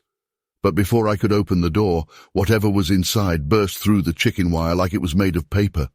That's when we saw it, and I swear on my life what I'm about to describe is exactly what we witnessed. It was about the size of an 8 or 9-year-old child, maybe 4 feet tall, but its proportions were all wrong. Its arms were too long, hanging almost to its knees, and its shoulders were too broad for its height. The creature was covered in dark, matted hair, not fur exactly, but more like human hair, just all over its body. Its skin, where visible, was a greyish colour that made my stomach turn. And in its mouth, God, in its mouth was one of my Rhode Island Reds, still moving. The chicken was making these awful, muffled, squawking sounds. The creature froze when our flashlight beams hit it. That's when I saw its eyes. They reflected the light like a cat's eyes would, but they were larger, more human-like in shape. They were an awful yellowish colour that I still see in my nightmares.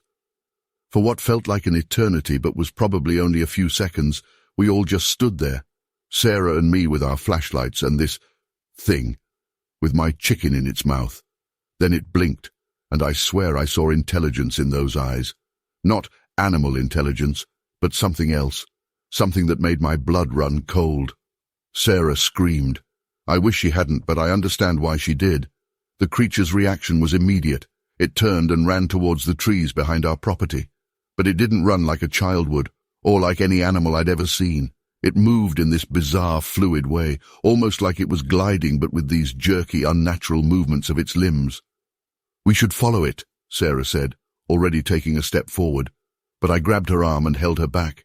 Something deep inside me, some primal instinct, was screaming that we needed to stay put. In that moment, I was absolutely certain that there were more of them out there in the darkness, watching us. The worst part wasn't the creature itself, though that was terrifying enough. It was the feeling that came over me as we stood there, flashlights pointed into the tree line. It was this overwhelming sensation of being observed, studied even. The air felt heavy, like just before a thunderstorm, but different. It was as if reality itself had shifted slightly sideways. We heard rustling in the trees, but not from where the creature had run. It was coming from several different directions at once. Then we heard it, this sound that I've never been able to properly describe. It was like a whistle, but mixed with something like speech, a series of high-pitched tones that seemed to form a pattern, and it was being answered from different points in the darkness. Sarah and I backed up slowly towards the house. I remember the crunch of gravel under our feet seemed impossibly loud. We didn't run. Something told me running would have been a terrible idea. When we finally reached the porch, I heard one last whistle, closer this time, and what sounded like small rocks or pebbles being scattered on the ground. We locked ourselves in the house and called Tom at work. He came home early, and we spent the rest of the night huddled in the living room with all the lights on. He searched the property the next morning but found nothing except the damaged chicken coop and some strange, small footprints that didn't look quite human and didn't look quite animal. They led into the trees but disappeared after about 20 feet. In the following weeks, we fortified the chicken coop with stronger wire and added extra locks. We never lost another chicken after that night. Whatever that creature was, it and its family or group or whatever you want to call them, they moved on. I know how this sounds. Believe me, I've spent 5 decades trying to rationalize what we saw. If it had just been me, I might have convinced myself it was some kind of hallucination or trick of the light. But Sarah saw it too. We've talked about it over the years, comparing our memories, making sure we weren't making things up or exaggerating details in our minds. The details have remained consistent. The height, the strange proportions, the hair, those eyes, and that feeling of being watched by multiple sets of eyes. That feeling haunted me for months afterward. We ended up selling the farm 2 years later. I just couldn't shake the feeling that they might come back. I've read about other sightings in California over the years, especially in the more rural areas. Some people talk about seeing large, adult-sized creatures, but what we saw was definitely smaller. I've wondered if it was young, maybe part of a family group. The way it moved, the intelligence in its eyes, it seemed juvenile somehow, like it was doing something it wasn't supposed to do. I've never filed an official report or gone public with this story. Who would believe it? But I know what I saw that night. Sarah knows what she saw.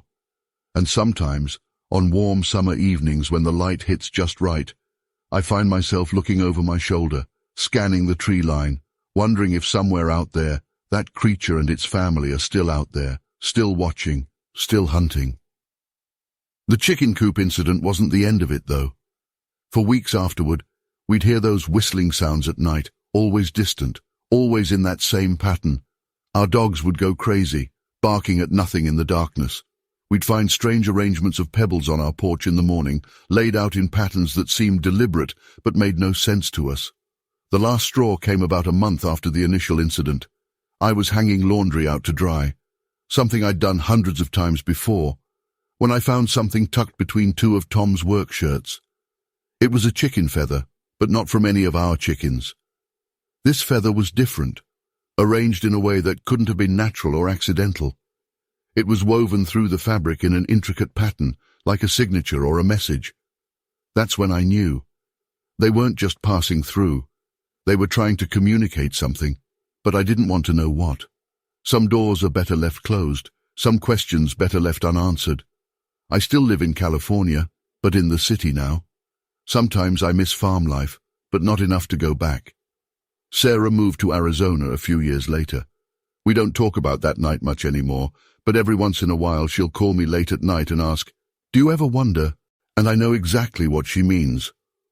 I'm sharing this now because I recently read about similar sightings in the same area, small, child-sized creatures, always near farms, always at dusk.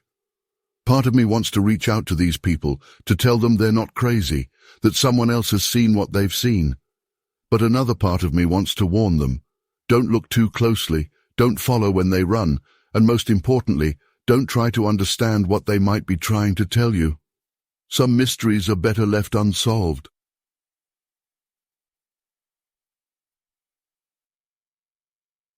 I've never told this story outside of my immediate family, and honestly, I'm still trying to make sense of what happened that night in August 1974. I was 14 at the time, and we lived in a modest house in Los Angeles County, right where the suburbs started giving way to more rugged terrain. Our backyard backed up against a small wooded area, which wasn't unusual for that part of LA County back then. It was a Wednesday night, and the heat had been brutal that day, the kind of summer heat that makes the air feel thick and keeps you awake even after sunset. My room was on the second floor, facing the backyard, and I remember lying in bed around 11 p.m., unable to sleep because of the heat. We didn't have air conditioning back then. Not many people in our neighborhood did, so my window was wide open, hoping to catch any hint of a breeze. The full moon was bright that night, casting this weird silvery light across our backyard. I was just lying there, listening to the crickets and watching shadows from the trees move across my ceiling, when I heard something that made my skin crawl. It was this weird shuffling sound, like something heavy moving through the dry grass in our yard. At first, I thought it might be the Peterson's dog. He was always getting loose and wandering into people's yards. But this sound was different, heavier, more deliberate. I got up and went to my window, mostly expecting to see a coyote or maybe even a deer. We'd get them sometimes, especially during the dry season when they'd come down looking for water. What I saw instead has haunted me for the past 50 years. There in the moonlight was this thing. It was crouched down near our old oak tree, maybe 30 feet from the house. At first glance, it looked almost like someone hunched over, but everything about it was wrong. The proportions were all off. It was covered in this pale, almost white fur that seemed to glow slightly in the moonlight. Not like a glow-in-the-dark toy or anything, but more like how a white shirt seems to catch moonlight differently than other colors. The thing that really struck me was how it moved. You know how when you watch a nature documentary and all animals, even weird ones, move in ways that make sense? This didn't. Its movements were jerky and unnatural, like someone trying to move a puppet that's too big for them. Its arms, and I hesitate to even call them arms, were way too long for its body, reaching almost to the ground even though it was crouched. I remember gripping my windowsill so hard my knuckles turned white. I wanted to call out to my parents, but I was terrified of making any noise. I just stood there, frozen, watching this thing as it seemed to be searching for something. It would move a few feet, stop, then do this weird head tilt thing that made its neck bend at angles that looked impossible. The whole time I kept trying to rationalize what I was seeing.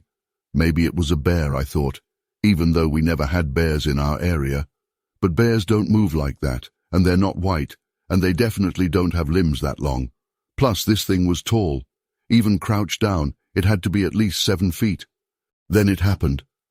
The creature suddenly stopped moving and slowly, so slowly it made my stomach turn, it turned its head toward my window. I'll never forget what I saw. Its face. It wasn't like anything I'd ever seen before or since. It had these deep-set eyes that caught the moonlight in a way that made them look almost hollow. There wasn't any real expression I could read, but something about it felt intelligent, not animal-like at all. That's what scared me the most. We locked eyes, at least I think we did, for what felt like forever but was probably only a few seconds. I couldn't move, couldn't breathe, couldn't even think about running or screaming. Then it did something that still gives me nightmares. It smiled. Not a human smile, not really, but its mouth stretched in a way that was unmistakably meant to be a smile. Its teeth were yellowish and looked almost human-like, but bigger, more spread out. That's when my body finally decided to work again. I stumbled backward, tripping over my own feet and falling hard on my bedroom floor. I scrambled up immediately, but by the time I got back to the window, the thing was gone. Just gone. There was no sound of it running away, no rustling in the trees, nothing. It had vanished, as if it had never been there. I spent the rest of the night huddled in my bed, lights on, listening for any sound that might mean it was coming back. I kept thinking I heard things, scratching at the walls, footsteps on the roof. But when morning came, there was no sign of anything unusual. No footprints in the dry grass, no broken branches, nothing. I told my parents the next morning, of course. They listened patiently, but obviously didn't believe me. Dad went out and looked around the yard, but found nothing. Mum suggested I'd had a bad dream or maybe saw shadows playing tricks on me. But I know what I saw. The memory is still as clear today as it was that night. The weirdest part, about a week later, I overheard my dad talking to Mr. Johnson from 2 houses down. Mr. Johnson was talking about how his dogs had been acting strange lately, refusing to go out at night and barking at nothing. And he mentioned that his wife thought she saw something white moving through their yard one night, but she'd convinced herself it was just sheets on a neighbor's clothesline being blown by the wind. He laughed it off, but I saw the way my dad's face changed when he heard that. We moved away from that house about 6 months later, for unrelated reasons. Dad got a job in another part of LA. But sometimes I wonder about that area, about whether anyone else ever saw what I saw. I've spent years trying to find any logical explanation for what happened that night. I've read about all sorts of animals native to Southern California, looked into local folklore, even researched weather phenomena that might cause hallucinations. Nothing fits. I'm 64 now, and I've never seen anything like it again. Never had any other paranormal experiences, never believed in any of that stuff really. But I know what I saw that night wasn't human, wasn't any known animal, and wasn't my imagination. Sometimes when I can't sleep at night, I still find myself thinking about those eyes, about that smile, and wondering what would have happened if I hadn't fallen backward when I did. The strangest thing is how normal everything was before and after. It was just this one inexplicable moment that dropped into an otherwise ordinary life, like a rock falling into a pond. A splash, some ripples, and then nothing but the memory and the questions it left behind. I've never been able to shake the feeling that whatever I saw that night wasn't supposed to be there, like it had somehow wandered into our world by mistake. I still have trouble sleeping with my windows open even now, and every once in a while when the moon is full and the night is especially quiet, I catch myself looking out into my backyard, half expecting to see that pale figure crouched in the shadows, waiting. I never do, of course, but the memory of that night, of that creature's unnatural movement and that terrible smile has never faded. Some things you just can't forget, no matter how much time passes. I don't know what it was, maybe some unknown species, maybe something else entirely, but I know it was real, and I know what I saw. And sometimes that's the scariest part, knowing that something like that exists in our world, and we have no idea what it is or where it came from, or if it's still out there, crouching in someone else's backyard, smiling that impossible smile.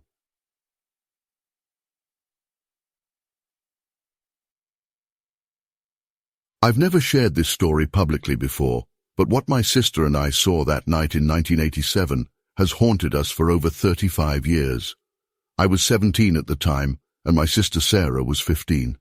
We were driving back from our grandmother's house in Oakey County, South Carolina, taking the back roads like we always did.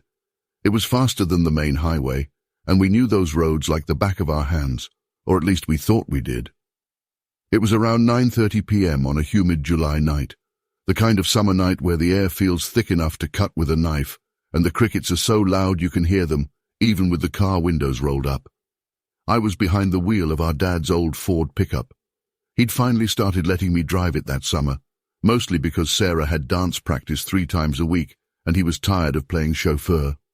The road we were on was a 2-lane stretch of asphalt that cut through the swamps. No streetlights, just the occasional reflector marking the edge of the road, and dense woods pressing in on both sides. The headlights only illuminated about 30 feet ahead, and beyond that was pure darkness. Sarah was half asleep in the passenger seat, her head resting against the window, while I had the radio turned down low, playing some old country station. I remember checking the time on the dashboard clock when we passed the old Johnson Creek Bridge, 9:37 p.m. That detail has stayed with me because everything changed just 2 minutes later. We were coming around a bend in the road, where it straightens out for about a 1/4 mile before curving again. The headlights swept across something dark standing right in the middle of our lane. My first thought was deer. We'd had plenty of close calls with them before, but as I slowed down, that thought evaporated instantly. This thing was massive, not deer-sized at all. My second thought was bear, which would have been unusual, but not impossible in that area. But then it stood up. I'm not talking about a bear rising up on its hind legs. This thing was already standing, and it straightened up to its full height. I hit the brakes harder, and the truck's headlights were now fixed directly on it. Sarah jolted awake from the sudden braking and let out a gasp that I can still hear in my nightmares. The creature had to be at least 8 feet tall. Its entire body was covered in dark, matted fur that looked almost black in the headlights. But it wasn't the size that froze my blood. It was how human-like it was, while being completely, utterly wrong. Its arms were too long, hanging down past its knees. The shoulders were massive, easily twice as broad as any person I've ever seen. We were maybe 50 feet away when it turned to face us. That's when Sarah started screaming. The face. God, the face. It wasn't like the Bigfoot you see in those blurry photos or cheap horror movies. The features were almost human-like, but distorted, like someone had tried to sculpt a human face but got all the proportions wrong. The eyes caught the headlights and reflected back this dull reddish color like dying embers. I had my foot on the brake and we were barely moving. Part of me wanted to throw the truck in reverse and get the hell out of there, but I was literally paralyzed with fear. Sarah had stopped screaming and was now making this high-pitched whimpering sound I'd never heard her make before or since. The creature stood there for what felt like an eternity, but was probably only a few seconds. Then it moved. Not like a person or an animal. It moved with this unnatural speed that my brain still has trouble processing. 1 second it was in the middle of the road, and the next it was at the edge of the headlight's reach. It didn't run or walk. It was like someone had fast-forwarded a video. Just before it disappeared into the swamp, it turned its head to look back at us. That's when we heard it. Not a roar or a growl. It was this sound that started low and rose in pitch until it was like a whistle, but wrong somehow. Like it was trying to mimic a sound it had heard but couldn't quite get right. The noise seemed to vibrate through the truck's metal frame. Then it was gone. The whole encounter probably lasted less than 30 seconds, but it felt like hours. Sarah and I sat there in complete silence for maybe a minute, both of us struggling to process what we'd just seen. The radio had gone to static at some point, filling the cab with white noise that suddenly felt menacing. I don't remember making the conscious decision to move, but I suddenly had my foot on the gas and we were speeding down that road faster than I'd ever driven before. Sarah was crying quietly beside me, and I realized my hands were shaking so bad I could barely keep the wheel steady. We didn't say a word to each other for the entire drive home. What could we say? We'd just seen something that shouldn't exist, something that completely shattered our understanding of reality. When we finally pulled into our driveway, Sarah grabbed my arm and whispered, "We can't tell Mum and Dad." I nodded, knowing they'd either think we were lying or worry themselves sick about us driving those roads. The next morning, it felt almost like a shared nightmare. We might have convinced ourselves that's all it was, except for two things. First, there were 5 long scratches on the hood of the truck that hadn't been there before. They weren't deep, more like something had barely dragged its fingers across the metal. Dad noticed them later that week and couldn't figure out how they got there. Second, when I went to change the radio station on the drive to school the next day, I realized the antenna was bent at almost a 90-degree angle. A few weeks later, I worked up the courage to ask old Mr. Peterson, who'd lived in the area his whole life, if he'd ever heard of anything strange in the swamps around Johnson Creek. The way his face changed told me everything I needed to know. He said people had been seeing things in those swamps since before his grandfather's time. He called it the Night Walker and told me to stay off those roads after dark. Sarah and I took the long way to our grandmother's house after that, adding an extra 45 minutes to the drive just to avoid that stretch of road. We never saw the creature again, but sometimes, especially on humid summer nights, I can still hear that weird whistling sound in my dreams. The strangest part. About a month after our encounter, we heard that 3 horses had gone missing from a farm near Johnson Creek. They found them 2 days later, about 5 miles deep in the swamp. They were alive but absolutely terrified, and no one could figure out how they got through such dense swampland without getting stuck or injured. The owner said it was like they'd been carried there. I'm 53 now, and Sarah's 51. We've only talked about that night a handful of times over the years. Each time our stories match exactly every detail, every sensation, every impossible thing we saw. Sometimes I wish we'd had phones with cameras back then, but another part of me is glad we didn't. Some things aren't meant to be proven. To this day, I can't see those Bigfoot crossing novelty signs without feeling my stomach drop. Sarah moved to Arizona after college and refuses to visit during the summer months.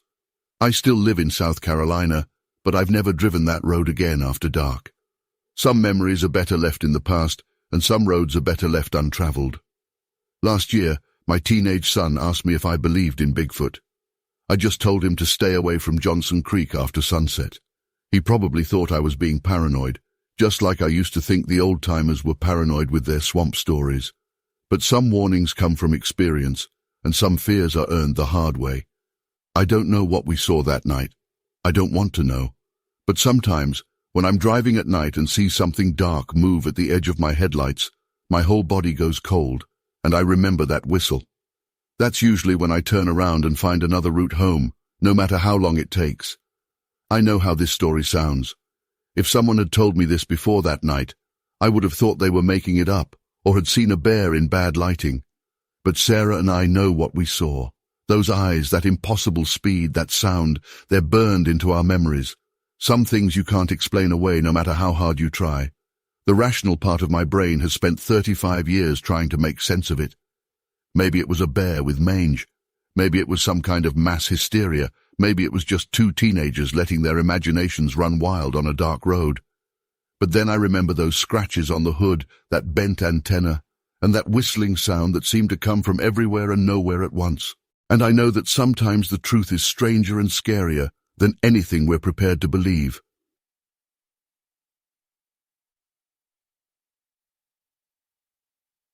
What happened to me that night in 1987 changed my entire perspective on what's possible in our world. I was 34 at the time, working as a long-haul trucker, and I'd been making regular runs through South Carolina. The night it happened, I was behind schedule on a delivery to Charleston and decided to take a shortcut through Scape Swamp. Looking back, I wish I'd just stuck to the main highway. But when you're trying to make up time, you make dumb decisions. It was around 11:30 p.m., and I'd been driving for about 14 hours straight. I knew I needed to take a break before I dozed off at the wheel, so I pulled over at this little clearing off the road. There was nothing special about it, just a gravel turnout where locals probably parked to fish during the day. The air was thick with humidity, and the chirping of crickets was almost deafening. I remember checking my watch, 11:47 p.m., before stepping out of the cab to stretch my legs. The moon was nearly full that night, casting this eerie, silvery glow across the swamp water. The Spanish moss hanging from the cypress trees looked like ghost fingers in the moonlight. I'm not usually the type to get spooked easily. You don't last long as a night driver if you do. But something felt off from the moment I stepped out of that truck. At first, I thought I was just being paranoid from too much coffee and too little sleep. I walked around a bit, trying to get my blood flowing again. That's when I noticed what looked like a massive fallen log near the water's edge, maybe 30 feet from where I was standing. It was dark, but the moonlight was bright enough that I could make out basic shapes. I remember thinking it was weird that I hadn't noticed such a big log when I first pulled over. Then it moved. Not like how a log might roll or shift in the mud. This was different. It was subtle at first, just a slight change in position that made me question if I'd actually seen anything at all. But then it started to rise. I'm not talking about floating or rolling. This thing stood up. The log that I'd been looking at unfurled itself, rising higher and higher until it was towering over me. I'm 6'2", and this thing had to be at least 8 feet tall, probably closer to 9. I froze. Every instinct in my body was screaming at me to run, but I couldn't move. It was like my feet had grown roots into the ground. The creature, because that's what it was, some kind of creature, was massive. Its body was covered in what looked like dark, matted fur, but it wasn't like any animal fur I'd ever seen. It was almost slick-looking, like it was adapted for the swamp. The proportions were all wrong for it to be a bear or any other animal I knew of. Its arms were incredibly long, hanging down past its knees, and its shoulders were impossibly broad. But it was the eyes that really got me. They weren't just red, they were glowing red, like 2 burning coals in the darkness. Not reflecting light like a deer's eyes would. These were generating their own light, and they were fixed right on me. The weird thing is, it didn't make any aggressive moves. It just stood there, swaying slightly, those eyes boring into me. The silence was the worst part. You'd think something that big would make noise. Breathing, rustling, anything. But there was nothing except the background noise of the swamp. Even the crickets seemed to have gotten quieter. I don't know how long we stood there staring at each other. It could have been seconds or minutes. Time sort of lost all meaning. My heart was pounding so hard I could hear it in my ears. I remember feeling this overwhelming sense of being studied, like this thing was sizing me up or trying to figure out what I was. Then, thank God, I heard a car approaching on the road. The headlights were still around the bend, but just that sound was enough to break whatever spell I was under. The creature's head snapped toward the sound, and in that moment, I saw its profile clearly in the moonlight. Its head wasn't like anything I'd ever seen, not quite human, not quite ape, but something in between. It had this pronounced brow ridge and what looked like a short, flat nose. The moment the headlights became visible around the bend, the creature moved. And when I say moved, I mean it moved in a way that something that size shouldn't be able to move. It was like watching water flow, but in the shape of this massive being. It didn't crash through the underbrush or make a splash. It just seemed to melt into the shadows of the swamp. The way it moved was so smooth, so controlled, it almost seemed impossible for something so large. The car passed by without stopping, probably just some local heading home late. As soon as those taillights disappeared around the next bend, I ran back to my truck. My hands were shaking so bad I could barely get the key in the ignition. I remember checking all my mirrors frantically, half expecting to see those red eyes glowing in the darkness behind me. I drove the rest of the way to Charleston without stopping, taking the main highways and keeping my speed just under what would get me pulled over. I didn't care about being late anymore. I just wanted to get as far away from that swamp as possible. Here's the thing that still haunts me. I'm a rational person. I've spent my whole life looking for logical explanations for things. But what I saw that night doesn't fit into any category I know of. It wasn't a man in a suit. The movement was too fluid, too natural. It wasn't a bear or any other known animal. The proportions and features were all wrong. And those eyes, I've never seen anything like them before or since. I've read about other sightings in that area over the years. Some people call it the lizard man of Scape Swamp, but what I saw wasn't reptilian. It was something else entirely. I've tried to convince myself it was just fatigue playing tricks on my mind, but I know what I saw. The memory is too vivid, too detailed to be a hallucination. I quit long-haul trucking 6 months later, told everyone it was because I wanted to spend more time with my family, which wasn't entirely a lie. But the real reason was that I couldn't handle driving those dark southern roads at night anymore. Every time I'd pass a wooded area or a swamp, I'd find myself scanning the shadows, looking for movement, for those eyes. The weird thing is, I don't think it meant me any harm. It had every opportunity to attack if it wanted to, but it just watched. Sometimes I wonder if it was just as curious about me as I was terrified of it. But that doesn't make it any less unsettling. If anything, it makes it worse. Because if something like that exists, something that intelligent, that well-adapted, that hidden, what else is out there that we don't know about? I've never gone back to Scape Swamp, and I never will. I'm sharing this now because I'm tired of keeping it to myself. Tired of people telling me I must have been tired or drunk or making it up. I know what I saw that night. I can still see those eyes when I close mine. Still feel that mix of terror and awe that washed over me. Whatever that creature was, it changed how I see the world. There are things out there we can't explain, things that don't fit into our neat categories of what should and shouldn't exist. For years, I've tried to find scientific explanations for what I encountered. I've read about known species, about the effects of fatigue on perception, about swamp gas and optical illusions. None of it fits. What I saw was real, solid, and absolutely not something that's supposed to exist in South Carolina, or anywhere else for that matter. I still drive for a living, but only local routes and only during daylight hours. My wife thinks I'm crazy for giving up the better-paying long-haul jobs, but she wasn't there that night.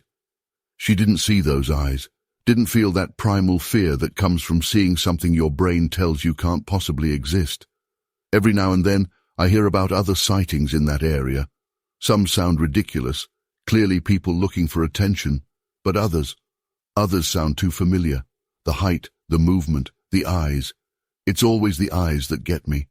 When I read those accounts, I get that same cold feeling in my gut that I had that night.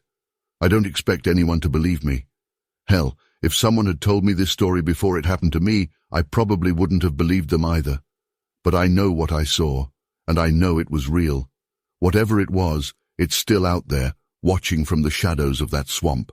And sometimes, late at night when I can't sleep, I wonder if it remembers me too.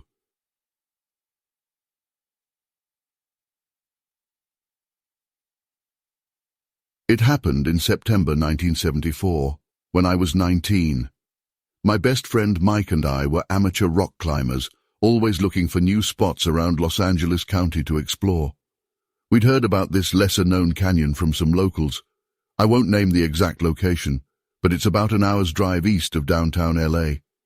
Looking back, maybe we should have listened to the weird looks those locals gave us when we mentioned wanting to check it out. The day started normally enough. We arrived early, around 7 a.m., while the morning fog was still clinging to the canyon walls. The air was crisp, with that distinct September morning chill that doesn't last long in Southern California. We had our basic climbing gear, nothing fancy, just some ropes and carabiners. We weren't planning anything technical, mostly just wanted to explore and maybe find some good spots for future climbs. The first couple hours were uneventful. We mapped out some potential routes, took some photos with Mike's old Kodak, which I really wish hadn't gotten lost in the chaos that followed, and just enjoyed being out in nature. But around 10 a.m., something changed. It's hard to explain, but you know that feeling when you're alone in your house and suddenly you're absolutely certain someone is watching you. It was like that. but amplified by 1,000. I remember freezing mid-step. Mike was about 20 feet ahead of me, examining some rock formations, when I noticed the silence. In California canyons, there's always some ambient noise, birds, wind through the rocks, distant cars, but at that moment, everything just stopped. The silence was so complete it felt like pressure in my ears. "Mike," I called out, my voice sounding strange and muffled in the dead air. "Do you feel that?" He turned around and I saw his face change. He felt it too. We'd been friends since middle school and I'd never seen him look scared like that. That's when we heard it. A sound I still hear in my nightmares. It wasn't a growl or a roar like you'd expect from a mountain lion or a bear. It was more like rocks grinding against each other, but somehow organic. It came from somewhere above us, echoing off the canyon walls so we couldn't pinpoint the source. We instinctively moved closer together, scanning the cliffs around us. The canyon walls rose about 200 feet on either side, with various ledges and crevices creating natural shadows. That's when I saw movement in one of the larger fissures, maybe 50 feet up the western wall. At first, I thought it was just my eyes playing tricks on me. You know how shadows can seem to move when you stare at them too long. But then it moved again, and this time there was no mistaking it. Something was in that crevice, something big. I grabbed Mike's arm and pointed. He saw it too, and we both stood there, paralyzed, as the thing emerged from the shadows. I've spent decades trying to rationalize what we saw that day, trying to fit it into some frame of reference that makes sense. But I can't. The creature was tall, at least 8 feet, maybe more. It was covered in dark, matted fur that seemed to absorb the light around it. But it wasn't like any fur I'd ever seen. It had an almost metallic quality to it, like copper wire left out in the rain. The head is what haunts me the most. It wasn't shaped like any animal I know. It was conical, almost like a pyramid, with no distinct neck separating it from the shoulders. There were features that might have been eyes, but they were set so deep in the fur that they looked like black holes. The whole thing looked wrong, like someone had tried to build a creature from descriptions but didn't quite understand how bodies should work. It watched us for what felt like hours, but was probably only seconds. I remember thinking how strange it was that I wasn't running. I wasn't even breathing. It was like time had stopped, and the three of us, Mike, me, and this impossible thing, were frozen in some bizarre tableau. Then, Mike's camera strap broke. The sound of his camera hitting the ground shattered whatever spell had held us there. The creature moved with shocking speed, not back into its crevice but along the canyon wall, using handholds that shouldn't have been able to support its weight. The way it moved, it was like watching water flow uphill. That's when we ran. I don't remember much of that sprint back to the car. I know I fell at least twice. My jeans were shredded at the knees, and I had cuts I didn't even feel until hours later. Mike was ahead of me the whole time, and I remember being terrified that if I lost sight of him, I'd never find my way out. We made it back to his beat-up Chevelle, and I've never been so happy to hear an engine start. As we peeled out of there, spraying gravel everywhere, I looked in the side mirror. I swear I saw movement along the ridgeline, something large keeping pace with the car. But maybe that was just panic playing tricks on my mind. We drove straight to the nearest diner, hands shaking so bad we could barely hold our coffee cups. That's when Mike remembered his camera. Not that it would have mattered. We were both certain no photo could have captured what we saw. Some things are beyond what film can record. But here's the thing that makes me still question my sanity, even after all these years.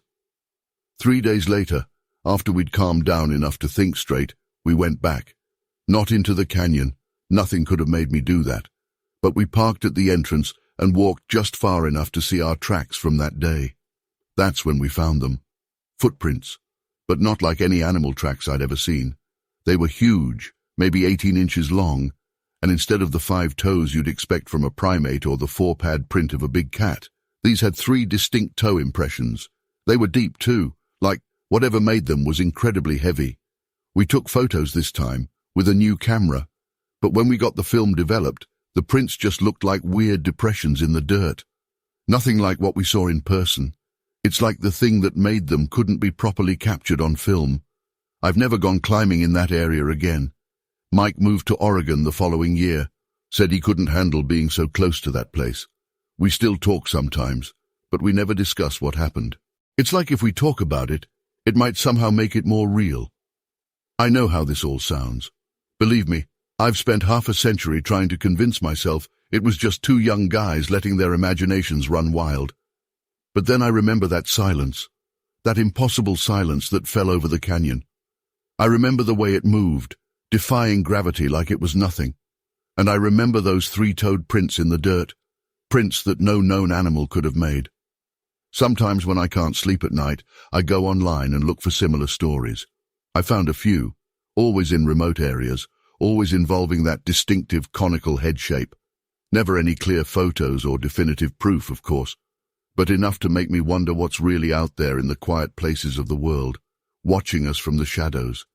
I don't expect anyone to believe this story. Hell, most days I'm not sure I believe it myself. But I know what I saw that day in Los Angeles County, and I know that somewhere out there, in those canyon lands, something is still moving through the high places, leaving three-toed prints in the dust. Something that shouldn't exist, but does. Just writing this has my heart racing again. I keep glancing at my windows, even though I'm hundreds of miles away from that canyon now.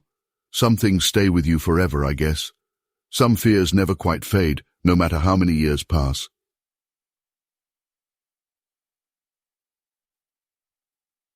I've never told many people about what happened to me that day in Mendocino County. Even now, 50 years later, my hands get shaky when I think about it. I was 27 at the time, an experienced hunter who'd been tracking deer in those mountains since I was a teenager. September 18th, 1974. That date is burned into my memory forever. I'd driven out early that morning in my old Ford pickup, parking at one of my usual spots off Tomkey Road, about 15 miles northeast of Willits. The weather was perfect for hunting. Crisp autumn morning, clear skies, with just enough chill in the air to keep you alert. I'd been tracking a decent-sized buck since dawn, following its tracks through the dense forest and down into one of the smaller canyons that cuts through the area. Around 10:30 a.m., I was working my way along the eastern ridge of the canyon. The terrain there is rough, lots of massive redwoods, thick brush, and scattered boulder formations. I remember checking my Winchester Model 70 for probably the 100th time that morning. It was loaded with .30, 06 rounds, more than enough for any deer or mountain lion I might encounter. The first thing that struck me as odd was the silence. If you've spent any time hunting, you know the woods are never really quiet. There's always something, birds, squirrels, wind in the trees. But suddenly, everything just stopped. No birds, no rustling, nothing. Just this heavy, oppressive silence that made the hair on the back of my neck stand up. That's when I caught that smell. God, I'll never forget it. Like a mix of wet dog, rotting meat, and something else I can't even describe. It was so strong it made my eyes water. At first I thought maybe I'd stumbled near a dead animal, but this was different, and it seemed to be getting stronger. I was crouched behind a fallen redwood, scanning the opposite side of the canyon through my scope, when I saw it. About 150 yards away, moving between the trees, was what I initially thought was a person. But something was off. The way it moved wasn't right, kind of a fluid, rolling gait that looked both powerful and awkward at the same time. As I watched, it stepped into a clearing, and my whole world turned upside down. This thing was huge. I'm 6'1" and it would have towered over me by at least 2 feet. It was covered in dark, reddish-brown hair, but not uniformly. There were patches, especially around the shoulders and face, where you could see greyish-black skin underneath. The muscles on this creature, Jesus, they were like steel cables under that hair. Its arms were proportionally longer than a human's, hanging down past its knees, and its shoulders were absolutely massive, maybe twice as wide as mine. The face is what really got me, though. It wasn't like those cheap Halloween masks or the Patterson film that had come out a few years before. The face had this expression, intelligence, awareness. The brow ridge was heavy, but underneath were these deep-set eyes that looked almost human. The nose was wide and flat, more like a gorilla's but not quite. And when it turned its head to scan the canyon, the movement was so deliberate, so calculated, it reminded me of the way an experienced hunter moves. I stayed absolutely still, barely breathing. My heart was pounding so hard I was sure it could hear it. The creature was moving along the canyon wall, occasionally stopping to pull at tree bark or examine something on the ground. Its posture was hunched, but not in a weak way, more like a football player ready to spring into action. Then it did something that nearly stopped my heart. It stood fully upright, raised its head, and sniffed the air. The movement was so human-like, but at the same time so alien. That's when I realized the wind had shifted. It was now blowing directly from me toward the creature. The moment it caught my scent, its whole demeanor changed. Its head snapped in my direction with frightening speed, and those eyes, I swear they locked directly onto mine, even though I was partially hidden and a good distance away. The creature's muscles tensed, and its mouth opened slightly, showing teeth that looked yellowish and worn, but definitely powerful. I had my rifle, but the thought of shooting never even crossed my mind. Something in my gut told me that would be the worst mistake I could make. We stared at each other for what felt like an eternity, but was probably only a few seconds. Then, without any warning, it made this sound, not quite a growl, not quite a huff, but something in between, and moved with incredible speed into the tree line. The way it moved. I've seen bears run, I've seen deer bound through the woods, but this was different. Despite its size, it covered ground with an efficiency that seemed impossible. 3 or 4 powerful strides, and it was just gone. The thick brush didn't seem to slow it down at all. I stayed frozen in place for at least another 30 minutes, my rifle trained on the spot where it had disappeared. The silence in the canyon was eventually broken by a series of wood knocks, like someone hitting a baseball bat against a tree, coming from further up the canyon, followed by what sounded like a distant, low, whooping call that made my chest vibrate. When I finally worked up the courage to move, my legs were so shaky I nearly fell. I made my way back to my truck as quickly and quietly as I could, constantly looking over my shoulder. The strange thing is, I never felt directly threatened. Watched, yes. Intimidated, absolutely, but not in danger. It was more like I had stumbled into something's territory and was being warned to leave. I didn't report it officially. Who would believe me? But a week later, I went back with my brother-in-law to the same spot. We found some unusual breaks in the tree branches about 8-9 feet up, breaks that curved upward in a way that deer or bears couldn't make. And there were these weird structures of branches stacked in patterns that didn't look natural. But the most convincing evidence was a set of footprints in a muddy area near the creek bed. They were huge, nearly 16 inches long, and showed clear dermal ridges like fingerprints in the heel and ball of the foot. My brother-in-law took some photos, but they didn't come out very clear. For years, I've tried to rationalize what I saw that day. I've read every book I could find about known primates, bears, and other large mammals. Nothing matches what I encountered. The combination of size, movement, intelligence, and those unmistakably non-human but conscious eyes, it's something I've never seen before or since. I still hunt in Mendocino County, but never in that particular canyon. Sometimes, when I'm in the woods at dawn or dusk, I'll catch that distinctive smell on the wind, or hear wood knocks in the distance, and my mind goes right back to that September morning. I know what I saw. I just don't know what it was. One thing's for certain. There are things in our forests that we can't explain. I'm not trying to convince anyone of anything. I'm just sharing what happened to me. Take it for what it's worth. But if you're ever hunting in Mendo County and everything goes quiet, maybe it's time to move on to a different spot.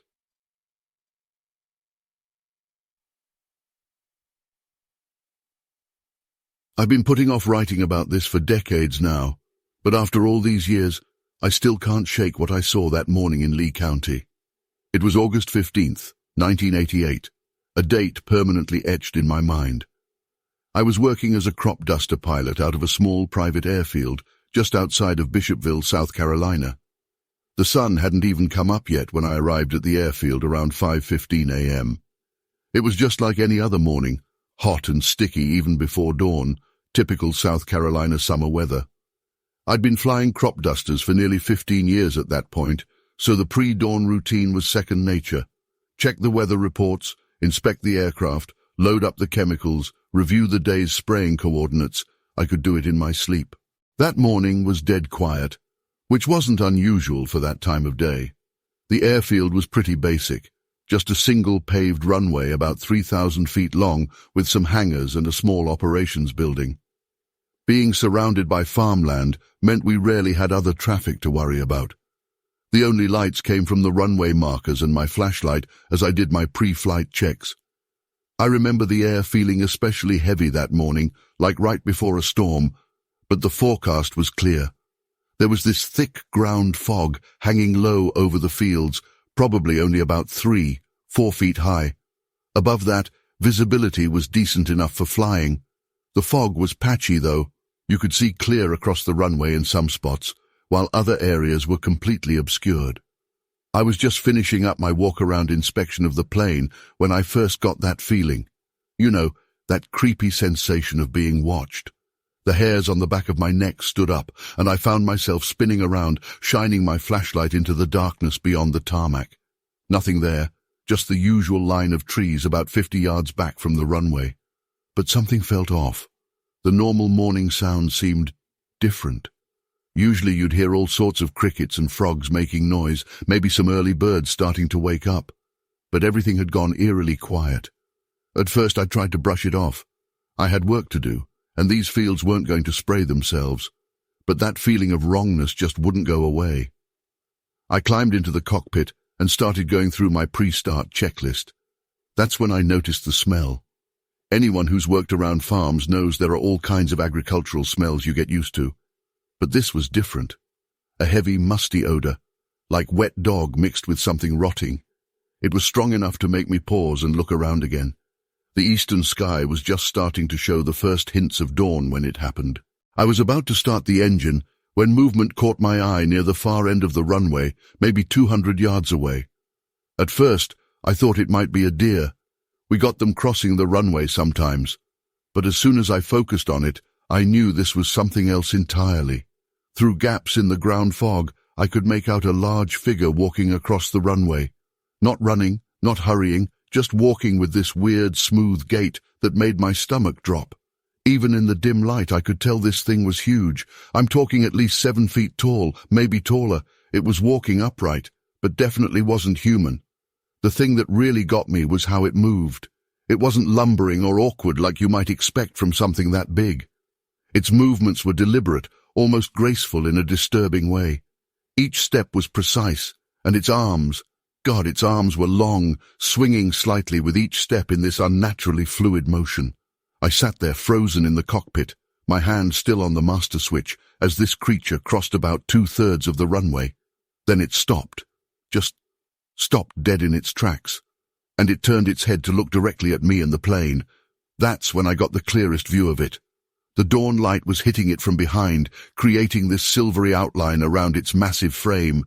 Its fur, or hair, whatever you want to call it, was this greyish-brown colour, but appeared almost ashen in the early light. But it was the face that haunts me to this day. It wasn't human, but it wasn't entirely animal either. The closest thing I can compare it to is a monkey's face, but larger and with more pronounced features. Its eyes caught what little light there was, reflecting it back with this dull amber glow. For what felt like an eternity, but was probably only a few seconds, we just stared at each other.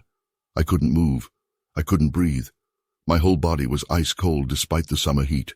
There was this overwhelming sense of intelligence in the way it looked at me, like it was studying me just as much as I was studying it. Then, without any rush or apparent concern, it turned its head forward again and continued walking. 3 more steps took it into the tree line on the other side of the runway. The fog swirled around where it had been, and then nothing. It was gone. I sat there for what must have been at least 5 minutes, trying to process what I'd just seen. My hands were shaking so bad I couldn't even hold my flashlight properly. The smell lingered for a while, gradually fading away as the sun continued to rise. Part of me wanted to run over and look for tracks, but I honestly couldn't make myself get out of that cockpit. The thought of being on the ground, possibly with that thing still nearby, was too much. I radioed the operations office and told them I was having some mechanical issues and needed to delay my flight. When other workers started arriving about an hour later, I tried to act normal. I didn't say anything about what I'd seen. Who would believe me? a Bigfoot casually strolling across an active runway. I'd have been laughed out of the county. Later that day, I did work up the courage to check the runway where I'd seen it cross. The morning dew had already dried up in the August heat, and the asphalt didn't show any marks. But at the edge of the runway, where the pavement met the grass, I found something that made my blood run cold, a single footprint pressed deep into the soft earth. It was huge, easily 16 inches long, with distinct toe impressions. The grass around it was matted down in a clear path leading toward the trees. I never reported it officially. In a small farming community like that, you don't want to be known as the crazy crop duster who sees monsters. But I know what I saw. That image is burned into my memory, the fluid grace of its movement, the intelligence in its eyes, the sheer wrongness of seeing something that size moving like that. I kept flying that route for another 5 years after that morning, but I never saw it again. Sometimes, on particularly foggy mornings, I'd catch that same musty smell, and my heart would start racing. But whatever it was seemed content with that one appearance. The encounter changed me, though. I started paying more attention to local stories, especially from the farmers. Turns out there had been other sightings in the area over the years, usually brief glimpses in the early morning or late evening, always near the wooded areas that connected the various farms. Some folks talked about finding strange tracks in their fields or hearing unusual sounds at night. But nobody ever reported anything as clear or as close as what I saw. I'm 71 now, retired from crop dusting for over a decade. I still live in the area, and I still think about that morning every time I drive past that airfield.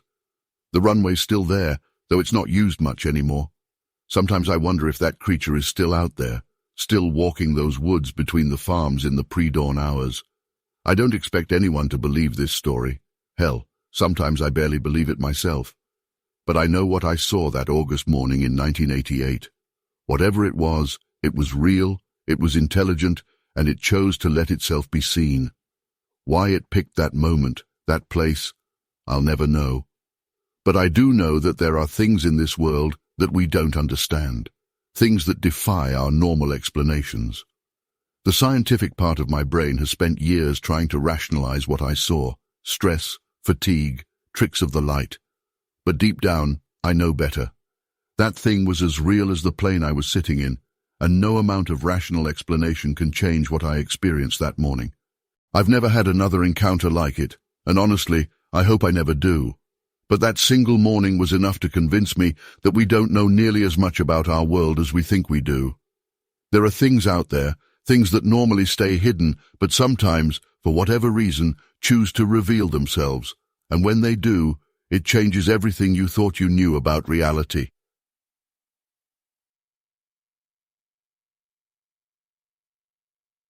I've never shared this story publicly before, and honestly, I've spent the last 47 years trying to make sense of what happened that night at Lake Shasta. Even now, my hands get shaky when I think about it. I was 23 then, and my buddy Mike was 25. We were just two guys who loved fishing and the outdoors, nothing special about us. What we saw that night in June 1977 changed everything I thought I knew about the world.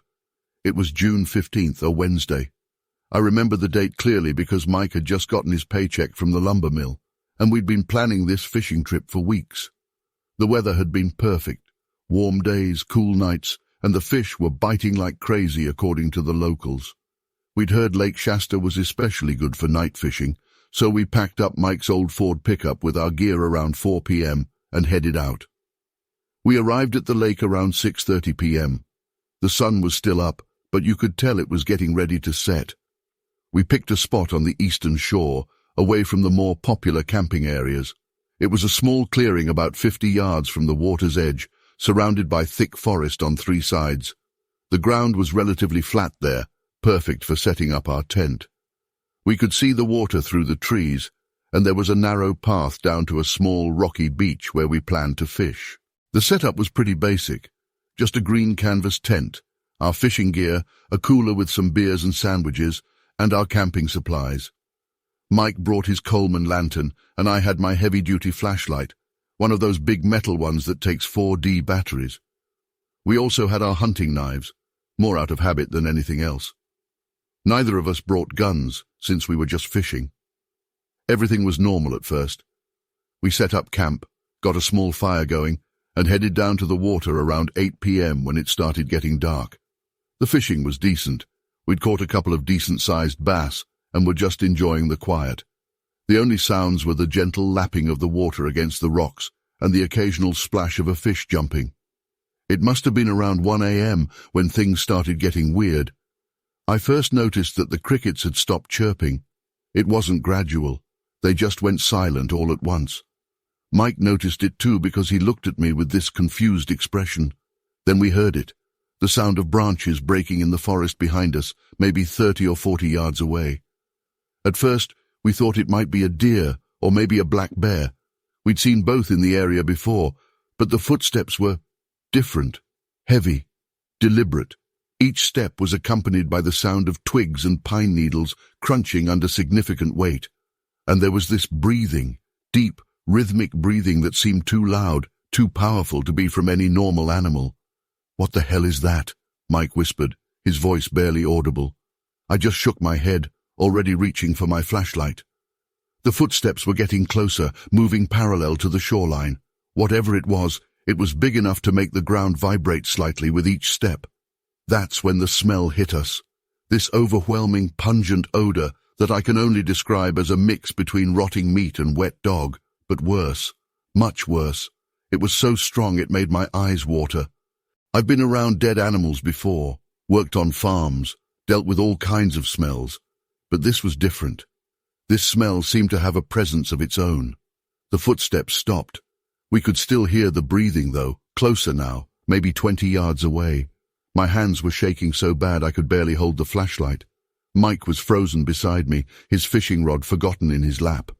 The silence was absolute except for that breathing and the gentle lapping of the water.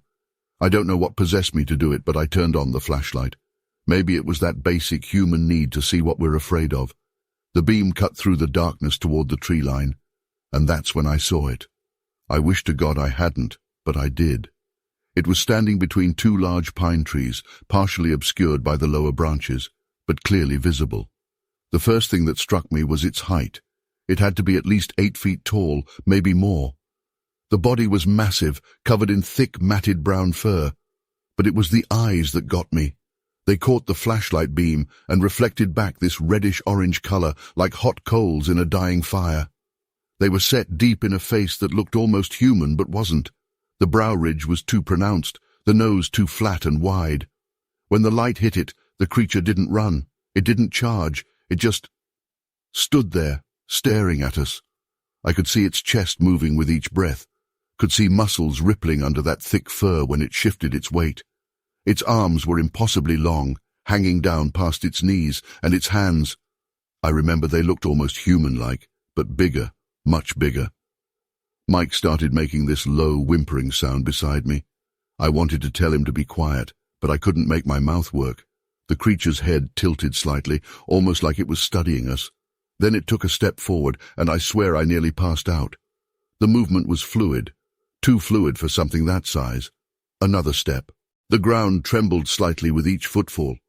I don't know how long we sat there, caught in some kind of terrified standoff.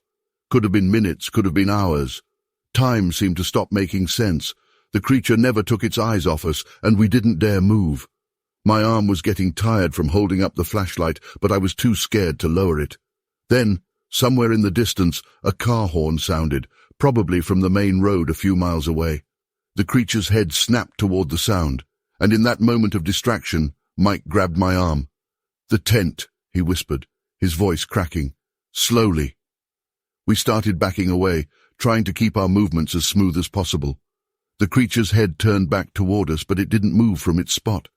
Every step we took felt like it took an eternity.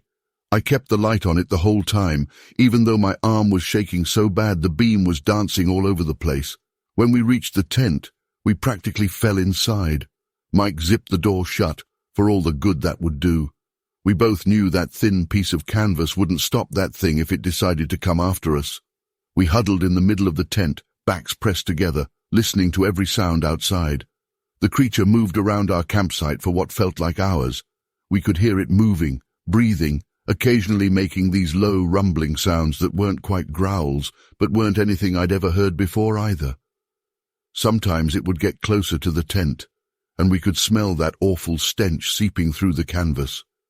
Other times it would move away, but it never left completely. Neither of us slept. How could we? We just sat there, rigid with fear, jumping at every sound. I kept thinking about how thin the tent walls were, how easily that thing could tear through them if it wanted to. The flashlight stayed on between us, pointing at the tent ceiling, creating this dim glow that somehow made everything worse because it cast shadows when anything moved outside. Around 5 a.m., when the sky started getting light, the sounds finally stopped. We waited another hour before we dared to look outside. The campsite was a mess. Our cooler had been knocked over, its contents strewn about. The remains of our fire had been scattered, but what made my blood run cold were the footprints. They were everywhere in the soft dirt around our campsite. Huge, at least 16 inches long, with 3 distinct toes. I'd never seen anything like them. They were deep, too, like whatever made them had significant weight. Mike took one look at them and started packing up our gear with shaking hands. I didn't argue. We left everything that had spilled out of the cooler, didn't even bother taking down the tent properly, just yanked up the stakes and stuffed it in the truck bed. The whole time we kept looking over our shoulders, scanning the tree line. That feeling of being watched never went away, even as we drove off. For weeks afterward, I had trouble sleeping. Every time I closed my eyes, I saw those glowing eyes staring back at me. The worst part was the uncertainty, trying to reconcile what I saw with what I thought I knew about the world.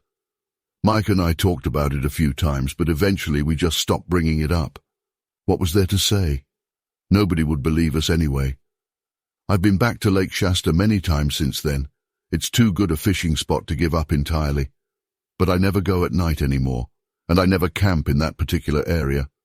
Sometimes when I'm there during the day, I look into those woods and wonder if it's still out there, watching. Part of me hopes I'll never know for sure. The strange thing is, in all these years, I've never felt the need to report it officially or go public with the story. What would be the point? I know what I saw, what I heard, what I smelled. No official report or investigation would change that. And honestly, I'm not sure I want validation. Some things in this world are better left unexplained. But I still think about that night, about those eyes, that smell, those footprints. And sometimes, on quiet nights when I'm alone, I catch myself listening for that heavy breathing in the darkness. Because once you've heard it, you never really forget what it sounds like. You just learn to live with the knowledge that there are things in this world that we can't explain, things that shouldn't exist but do. That's my story. Take it for what it's worth. I'm not trying to convince anyone of anything. I'm just telling you what happened to me and Mike that night in June 1977. Whatever conclusions you want to draw from it are up to you. All I know is that I'll never forget it, and I'll never stop wondering what exactly was watching us from those woods that night.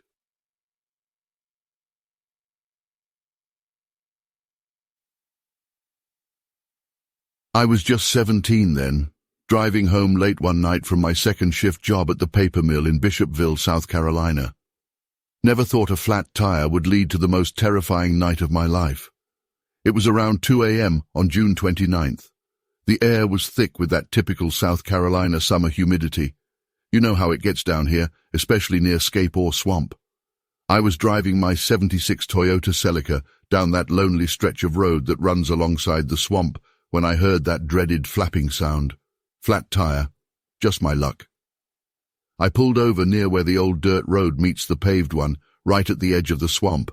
The mosquitoes were brutal that night, and the air had that heavy, stagnant smell that swamps get in the summer. I remember being annoyed more than anything else. I was tired from work, and changing a tire was the last thing I wanted to do. I got out and grabbed the spare from the trunk, along with the jack and tire iron. The road was completely deserted. No surprise at that hour. The only sounds were the chorus of frogs and crickets from the swamp, and the occasional splash of something moving in the water. I had my flashlight propped up on the ground, trying to get enough light to see what I was doing. I'd just finished getting the flat tire off when the wildlife suddenly went dead quiet. If you've spent any time in the outdoors, you know that's never a good sign. The silence was so complete it made my ears ring. That's when the hairs on the back of my neck stood up, and I got that feeling, you know the one, like something was watching me. At first, I tried to ignore it. I told myself it was probably just a deer or maybe a wild boar. But then I caught movement in my peripheral vision, just at the edge of my flashlight's beam. When I turned to look, I saw something that still doesn't make any sense to this day. About 30 yards away, standing between two cypress trees, was this thing. It was huge, had to be at least 7 feet tall, but it wasn't just the height that made my blood run cold. This creature was built like a linebacker, but its proportions were all wrong. Its arms were too long, hanging down past its knees, and its hands, God, those hands had these long, dark claws that had to be 3 inches long. But its face, that's what features in my nightmares even now. The thing had these eyes that seemed to glow red in my flashlight beam, like when you catch an animal's eyes in your headlights, but brighter, more intense. Its skin looked scaly, almost lizard-like, but it stood upright like a man. For what felt like an eternity, we just stared at each other. Then it moved. It didn't just run. It charged at me with this incredible speed that something that big shouldn't have been capable of. I dropped everything, the tire iron, the jack, everything, and dove into my car. My hands were shaking so bad I could barely get the key in the ignition. The engine roared to life just as this thing reached my car. I'll never forget the sound it made, this horrible screeching noise that was somewhere between a roar and a scream. I threw the car in drive and floored it, but before I could get away, it slammed into the driver's side of my car. The whole vehicle rocked with the impact. Then it jumped onto my roof. The sound of those claws tearing into the metal. I can still hear it when I lay awake at night. The roof started to cave in above my head. I was swerving all over the road, trying to shake it off, practically driving blind because I was so terrified of looking up through the windshield and seeing its face. I don't know how long this went on, maybe 30 seconds, maybe a minute. Felt like hours. Finally, after one particularly sharp turn, I heard it fall off. I didn't slow down. I didn't look back. I drove all the way home on that flat tire, probably ruined my rim, but I didn't care. When I got home, my parents thought I was drunk or high. Can't blame them. I was hysterical, couldn't stop shaking, could barely get the words out. But the claw marks on my car's roof told a different story. 3 deep gouges in the metal, spaced about 4 inches apart. The police came out to take a report, but I could tell they didn't believe me either. They probably thought some kids had vandalized my car or something. Over the next few weeks, other people in the area reported similar sightings. The local paper even dubbed it the Lizard Man of Scape Ore Swamp. Some folks tried to say it was just a bear, but I know what I saw. Bears don't have glowing red eyes. Bears don't stand upright like that. Bears don't have those long claws or that scaly skin. I avoided driving near that swamp for years after that night. Had to take the long way around to get to work, added an extra 30 minutes to my commute, but I didn't care. Even now, 36 years later, I won't drive that road at night. Sometimes people ask me if I think maybe I imagined it, if maybe the stress of working long hours had gotten to me. But then I remember those claw marks on my car roof, and I know what I saw was real. I've tried to make sense of it over the years, read about cryptozoology, studied local folklore, even looked into Native American legends about the area. Nothing quite matches what I saw that night. The closest thing I've found are stories about lizard people or swamp creatures, but even those don't quite capture what I encountered. The weirdest part? A few days after it happened, I went back to that spot in the daylight with my uncle. We found my tire iron and jack right where I'd dropped them, but in the soft ground around where I'd seen the creature, there were these huge 3-toed footprints. They were deep, too, like whatever made them was incredibly heavy. My uncle took some photos, but they didn't come out very clear. This was before digital cameras, and the prints were already starting to fill with water when we found them. I still live in South Carolina, but I moved away from Bishopville. I couldn't handle being that close to the swamp anymore. Sometimes I hear about new sightings in the area, and it all comes rushing back. The smell of the swamp that night, the sound of those claws on metal, those glowing red eyes. I know most people probably think I'm crazy or making this up, but I know what I saw. That thing was real, and it's still out there somewhere in Scape Ore Swamp. I don't expect anyone to believe me. Hell, sometimes I wish I could convince myself it wasn't real. But every time I run my fingers over the spots on my old car's roof where they had to patch the claw marks, I know the truth. Whatever that thing was, it wasn't anything that's supposed to exist in this world. And the scariest part, in all these years, nobody's ever been able to explain what it really was or where it came from. It's like it just appeared out of nowhere that night and then vanished back into the swamp, leaving nothing but questions and nightmares behind.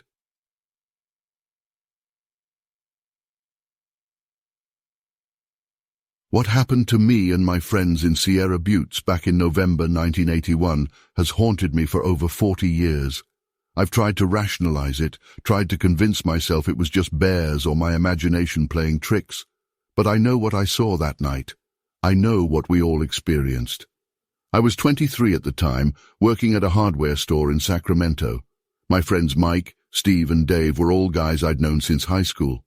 We'd go camping every few months when our schedules lined up. That November, we decided to head up to Sierra Buttes for a weekend trip. The weather forecast showed clear skies, and though it would be cold, we were all experienced enough to handle it. We drove up early Saturday morning in Mike's old Ford pickup, arriving at the trailhead around 9 a.m. The temperature was in the low 40s, typical for that time of year. We had our usual gear, tents, sleeping bags rated for cold weather, plenty of food and some basic supplies. Dave brought his hunting rifle, though we weren't planning to hunt. It was just something he always carried for safety when we were in the backcountry. The hike to our camping spot took about 3 hours. We found a decent clearing about 5 miles in, nestled between some large pines. It was far enough from the main trail that we'd have privacy, but not so remote that we'd get lost.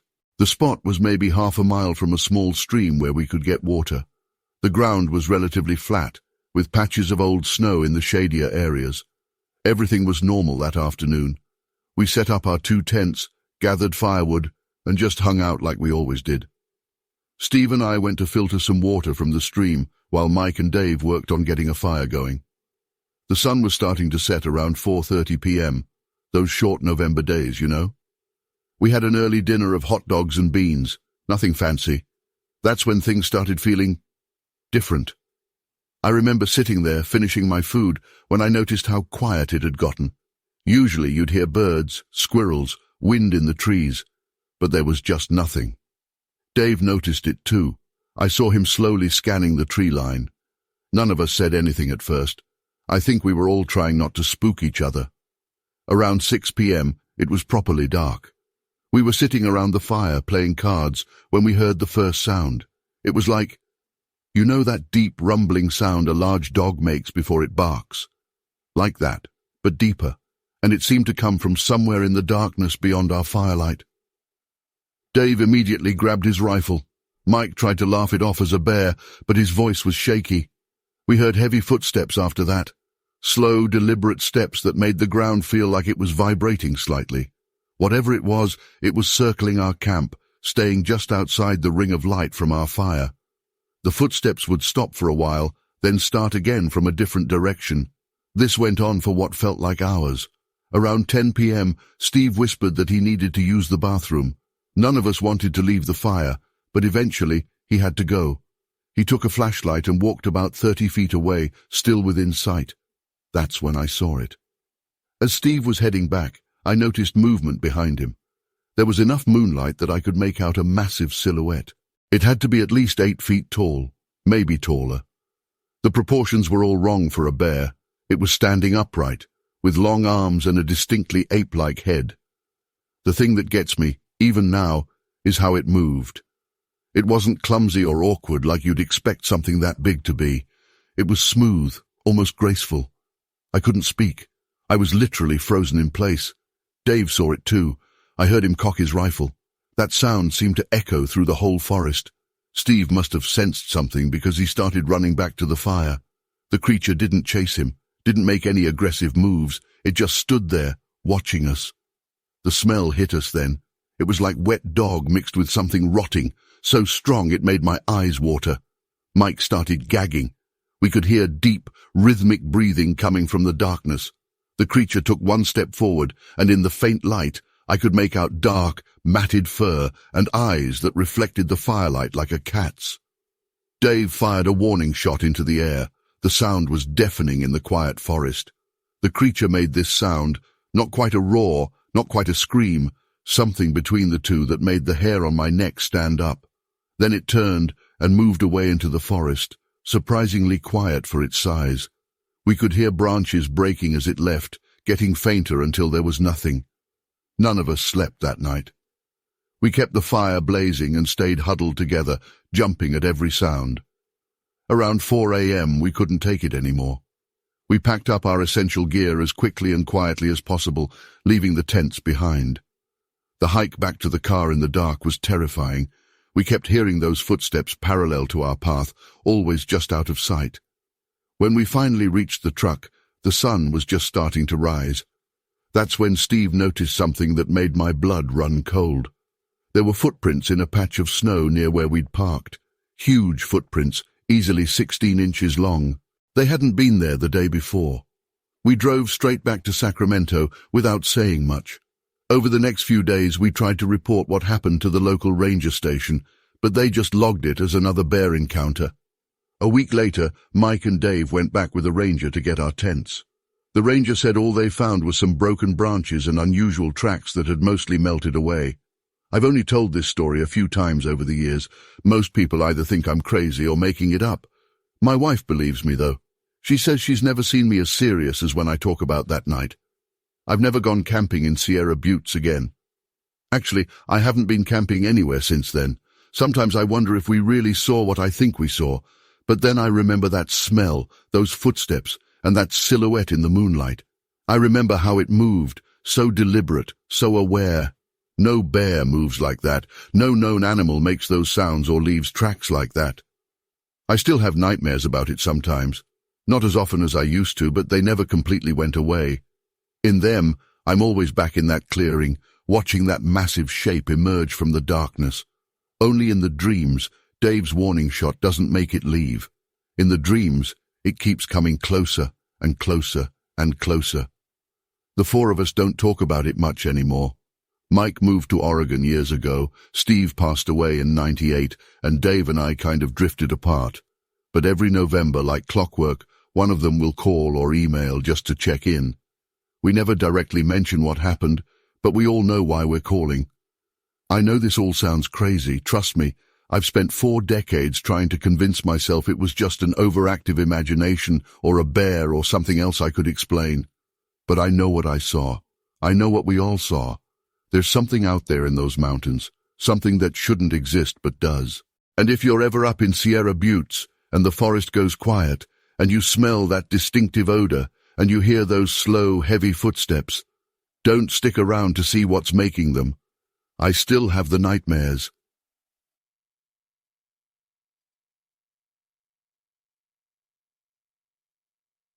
It was January 12th, 1978. I remember the date clearly because we were coming back from my sister's birthday dinner in St. Helena. The temperature had dropped into the low 40s, unusual even for a winter night in Napa Valley. We were driving our '76 Oldsmobile Cutlass on the Silverado Trail, heading south toward our home in Napa. It must have been around 9:30 p.m., and there wasn't another car in sight. The vineyards were bare that time of year, just rows of twisted vines stretching out into the darkness. A light fog had settled in the valley, not thick enough to require fog lights, but enough to create this eerie atmosphere where everything beyond our headlights just disappeared into a grey void. Mary was dozing in the passenger seat. She'd had a glass of wine at dinner, and I was focused on the road, keeping it at a steady 45 miles per hour because of the conditions. That's when I first noticed something wasn't right. You know how sometimes you can feel when something's off, even before you see it? The air in the car felt different, heavier somehow. I remember checking my rearview mirror and seeing nothing but darkness. Then my headlights caught something on the right shoulder of the road. At first I thought it was a broken tree trunk or maybe someone in a coat waiting for a ride, though that would have been strange on that remote stretch. But as we got closer, I realized whatever it was stood at least 8 feet tall. I instinctively took my foot off the gas, and that's when Mary woke up. "Why are we slowing down?" she asked, and then she saw it too. I'll never forget her sharp intake of breath. The thing was just standing there, partially turned away from us. It was massive, with broad shoulders that must have been twice the width of a large man. The body was covered in dark, matted fur that looked almost black in our headlights, but might have been a deep brown. What strikes me most, even now, is how solid it was. Not like a person in a costume, but dense, muscular, like a bear standing upright, but wrong. As our car slowed to about 20 miles per hour, it turned its head toward us. That's when I saw its eyes. They weren't just reflecting our headlights like a deer's would. They were glowing, a deep crimson red that seemed to burn through the fog. I've seen plenty of wildlife in Napa Valley over the years. Bears, mountain lions, deer. But nothing had eyes like that. The whole encounter probably lasted only seconds, but time felt frozen. I could hear Mary's breathing getting faster, and the sound of our engine seemed impossibly loud in the quiet night. The creature's head followed our movement, and then it did something that still haunts my dreams. It took a deliberate step toward our car. Its movement was fluid, nothing like the lumbering walk of a bear or the awkward gait you'd expect from someone in a costume. One massive leg came forward, and I could see muscles rippling under the fur. The foot that planted on the asphalt was huge, easily twice the size of a man's boot. That's when I floored it. The Oldsmobile's V8 roared to life, and I remember Mary grabbing my arm so hard it left marks. In the rearview mirror, I saw the creature cross the road in 3 enormous strides, just 3 steps to cover the entire width of Silverado Trail. The way it moved, it was like watching an Olympic sprinter, but scaled up to an impossible size. It disappeared into the vineyard on the left side of the road, and the rows of vines actually swayed in its wake. The rest of the drive home is a blur. Mary and I barely spoke, both trying to process what we'd seen. When we finally pulled into our driveway, we sat in the car for a long time. Mary was the first to break the silence. "What was that thing, Richard?" she asked, her voice barely a whisper. I didn't have an answer then, and I still don't have one now. The next morning, I drove back to that stretch of road. I don't know what I expected to find, footprints maybe, or broken vines. But the January mud had frozen overnight, and if there had been any tracks, they were gone. The only evidence I found was a broken fence post on the side of the road where we'd seen it standing, snapped clean through like it was nothing more than a toothpick. The break wasn't jagged like you'd see from rot or weather damage. It was a clean break that would have required tremendous force. I never reported what we saw.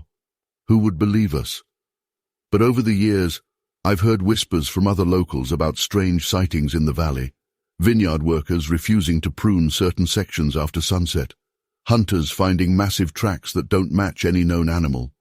The sound of heavy footsteps and deep, guttural vocalizations echoing through the fog.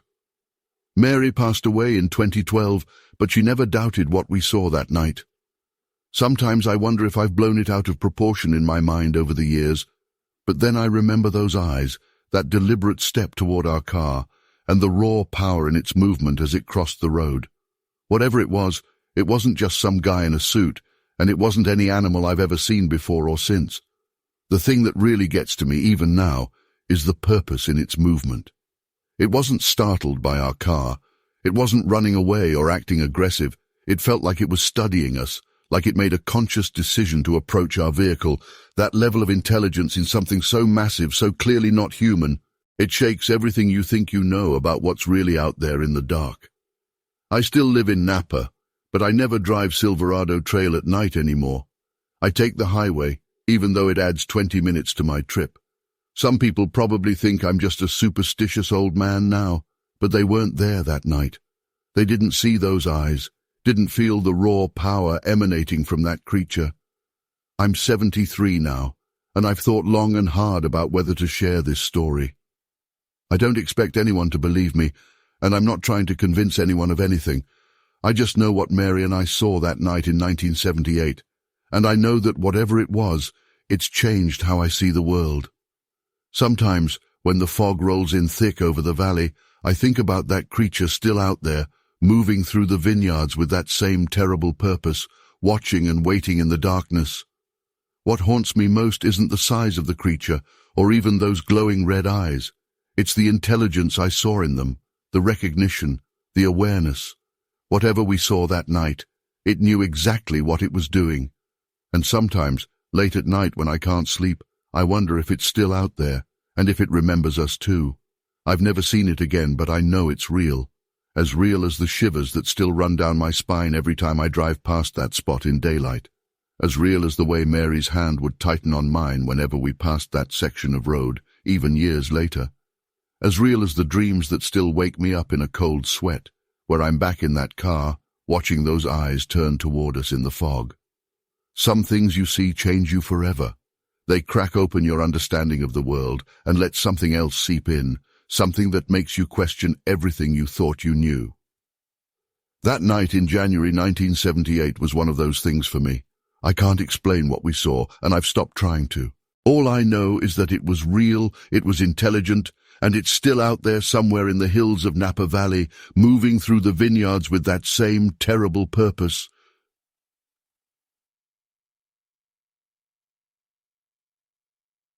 My wife Mary and I had just moved to Lee County, South Carolina that spring. We'd found this nice little place just outside of Bishopville. Nothing fancy, but it had a good-sized yard backing up to some woods and a carport where we kept our Oldsmobile Cutlass Supreme. It was mid-October, unseasonably warm for that time of year. The night it happened, we'd gone to bed early because I had an early shift at the paper mill the next morning. Must have been around 9:30 p.m. when we turned in. The windows were open since our AC was acting up, and I remember the crickets being particularly loud that night. Looking back, I should have noticed when they suddenly went quiet around 2 a.m. What woke me up was this weird smell, like a mix of wet dog and rotting meat. At first I thought maybe a stray animal had died under the carport. Then we heard it, this deep, rumbling sound, almost like a growl but deeper than any dog I'd ever heard. Mary grabbed my arm so tight it left marks. Then came the sound of metal creaking and groaning. Not like someone trying to break into a car. This was different. It sounded like something was literally trying to tear our car apart. I grabbed my shotgun from the closet, kept it loaded because we'd had some issues with wild boars in the area, but Mary begged me not to go outside. We stood at the bedroom window, which had a partial view of the carport. What we saw, I still have trouble explaining it. The security light on our neighbor's property was casting just enough light to see something massive moving around our car. It had to be at least 8 feet tall, maybe taller. The shoulders were impossibly broad, and it was covered in what looked like dark, matted fur. The way it moved wasn't like any animal I'd seen, almost human-like, but not quite. We watched, paralyzed, as this thing literally grabbed the hood of our Cutlass and... I know this sounds crazy, but it started kneading it like a cat with a scratching post. The metal was warping under its hands. Every few seconds it would stop and look around, and I swear I could see eyes reflecting in the dim light. Not low to the ground like a bear, but up high, at human height but higher. The worst part was the breathing. We could hear these deep, heavy breaths, like someone who'd just run a marathon, but much louder. Every now and then it would make this sound, not quite a grunt, not quite a growl, that made every hair on my body stand up. It was almost like it was frustrated with something. This went on for what felt like hours, but was probably only about 15 minutes. Then, our neighbor's motion light went off, and we heard dogs starting to bark in the distance. Whatever it was straightened up, and God, when it stood at full height, it was enormous. Then it just walked off into the woods behind our house. Not running, not rushing, just walked away like a person would, except each step sounded heavy enough to shake the ground. I didn't sleep the rest of the night. Mary and I just sat there, listening to every sound, jumping at every creak of the house settling. When dawn finally came, we went out to look at the car. I'll never forget what we saw.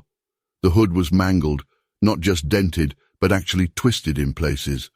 There were these massive gouges in the metal that no tool I know of could make.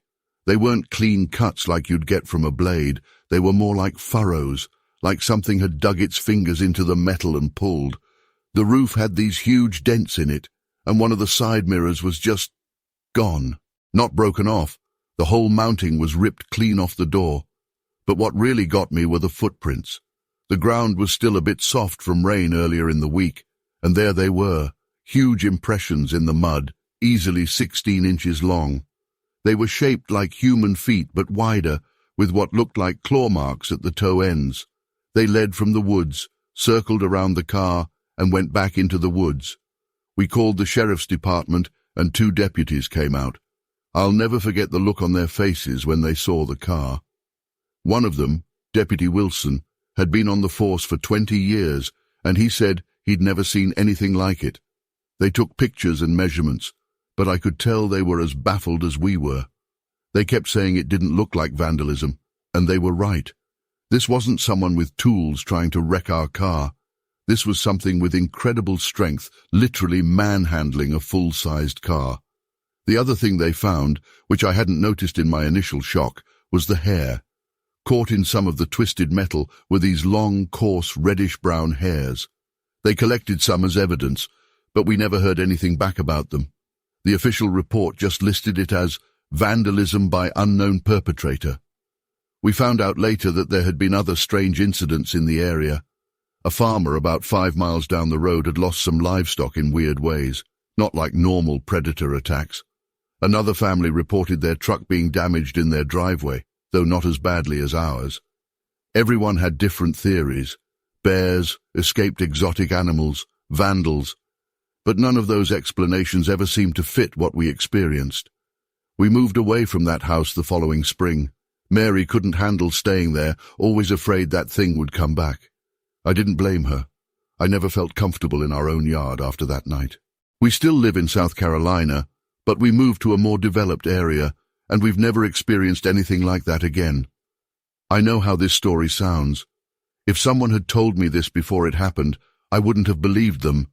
But I know what I saw that night, what we both saw. I know what did that to our car wasn't human, and it wasn't any normal animal either. Those deputies knew it too. You could see it in their faces when they were looking at those footprints and that mangled car.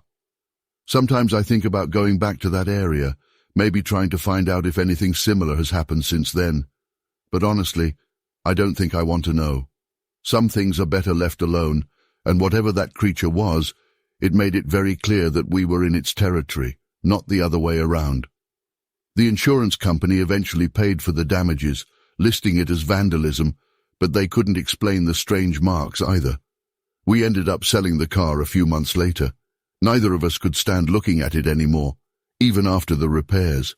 Every dent, every new weird noise just reminded us of that night. I still have the photographs we took that morning somewhere in a box in our attic. I haven't looked at them in years. I don't need to. Those images are burned into my memory. Sometimes when I'm driving at night and pass a wooded area, I catch myself scanning the tree line, half expecting to see those eyes again. And every time I smell that particular musty, rotting odor, even just a hint of it, my whole body tenses up. That night changed how I look at the world. There are things out there we don't understand, things that don't fit into our neat explanations of what's possible and what isn't. I don't know what that creature was, but I know what it wasn't. It wasn't human, and it wasn't any known animal. And that's what scares me the most.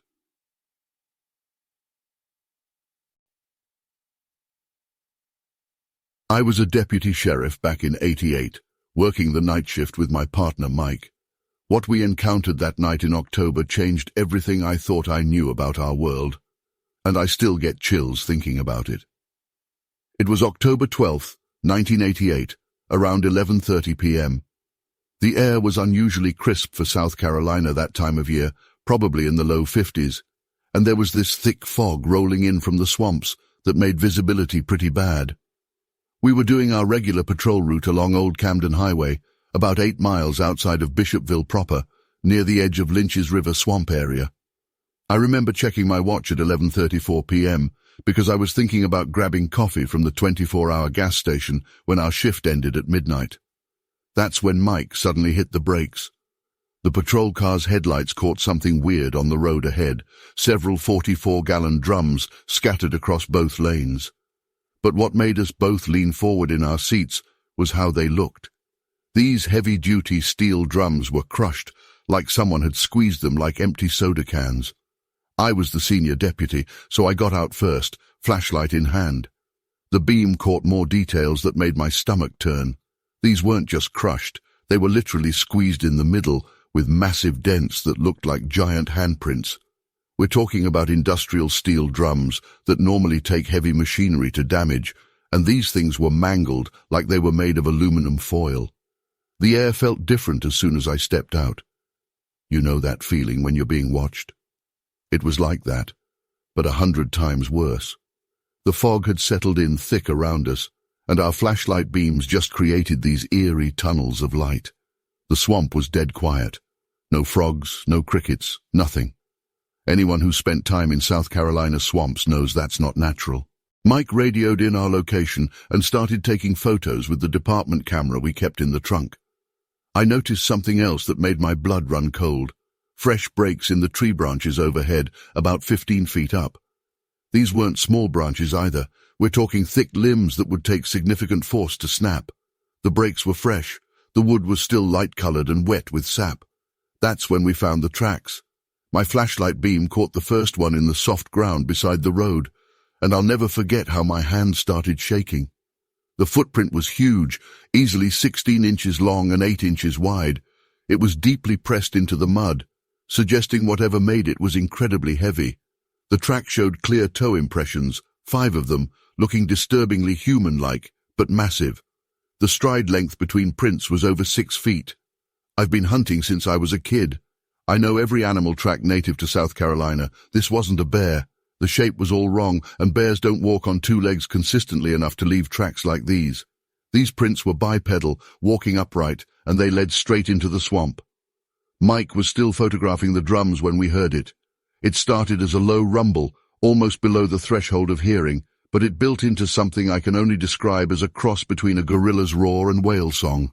It was deep, powerful, and it seemed to come from everywhere and nowhere at once. The sound lasted maybe 15 seconds, and it set off every car alarm within half a mile. We both had our hands on our service revolvers, but what good would a .38 special do against something that could crush steel drums like paper cups? The fog had gotten thicker, and now there was this smell, like wet dog mixed with rotting vegetation, but much stronger. It was so powerful it made my eyes water. That's when we heard the movement in the swamp. Whatever it was big enough to make small trees sway. The sound of snapping branches and splashing water came from about 50 yards into the darkness. Mike's flashlight caught something moving, just for a split second, and I saw what looked like reddish-brown fur disappearing behind a cypress tree. The tree was at least 4 feet wide, but it didn't fully conceal whatever was hiding behind it. We heard a sound like wood groaning under immense pressure, and then a loud crack split the night.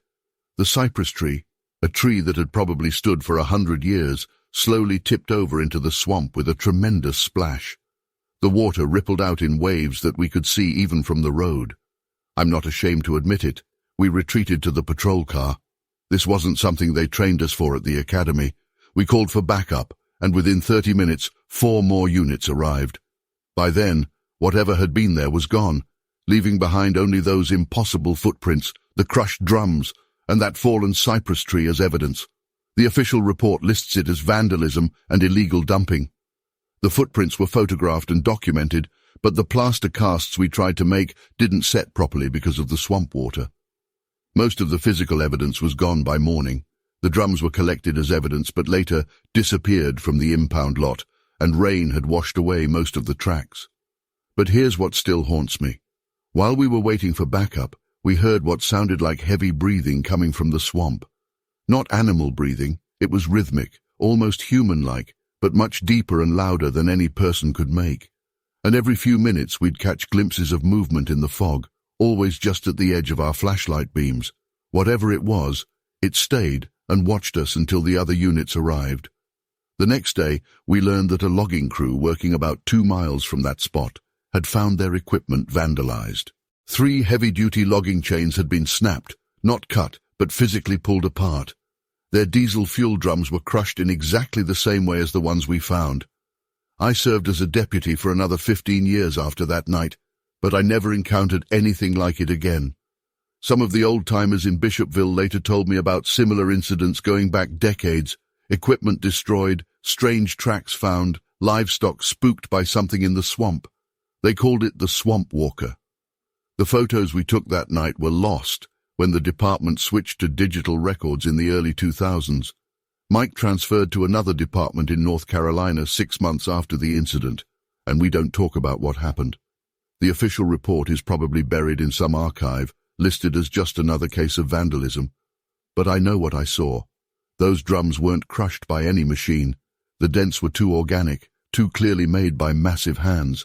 No known animal could have made those tracks or broken those branches so high up. And that sound, I've played it over in my mind thousands of times, and I've never heard anything else like it. I still drive past that stretch of road sometimes, now that I'm retired. The swamp looks the same as it always has, but I never stop there at night. Sometimes, when the fog rolls in thick and the frogs go quiet, I swear I can still smell that distinctive odor and feel those eyes watching from the darkness.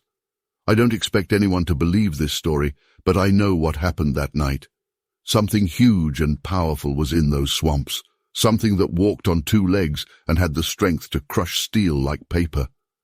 Maybe it's still out there, deep in the Lynch's River swamp, waiting for another foggy night to remind us that we don't know everything about our world. This is the first time I've written this all down, and it'll probably be the last. But after 35 years, I figured someone should know what really happened that night in Bishopville. Just remember this, if you're ever driving through South Carolina's swamp country late at night, when the fog rolls in and the swamp goes quiet, don't stop. Whatever you do, don't stop.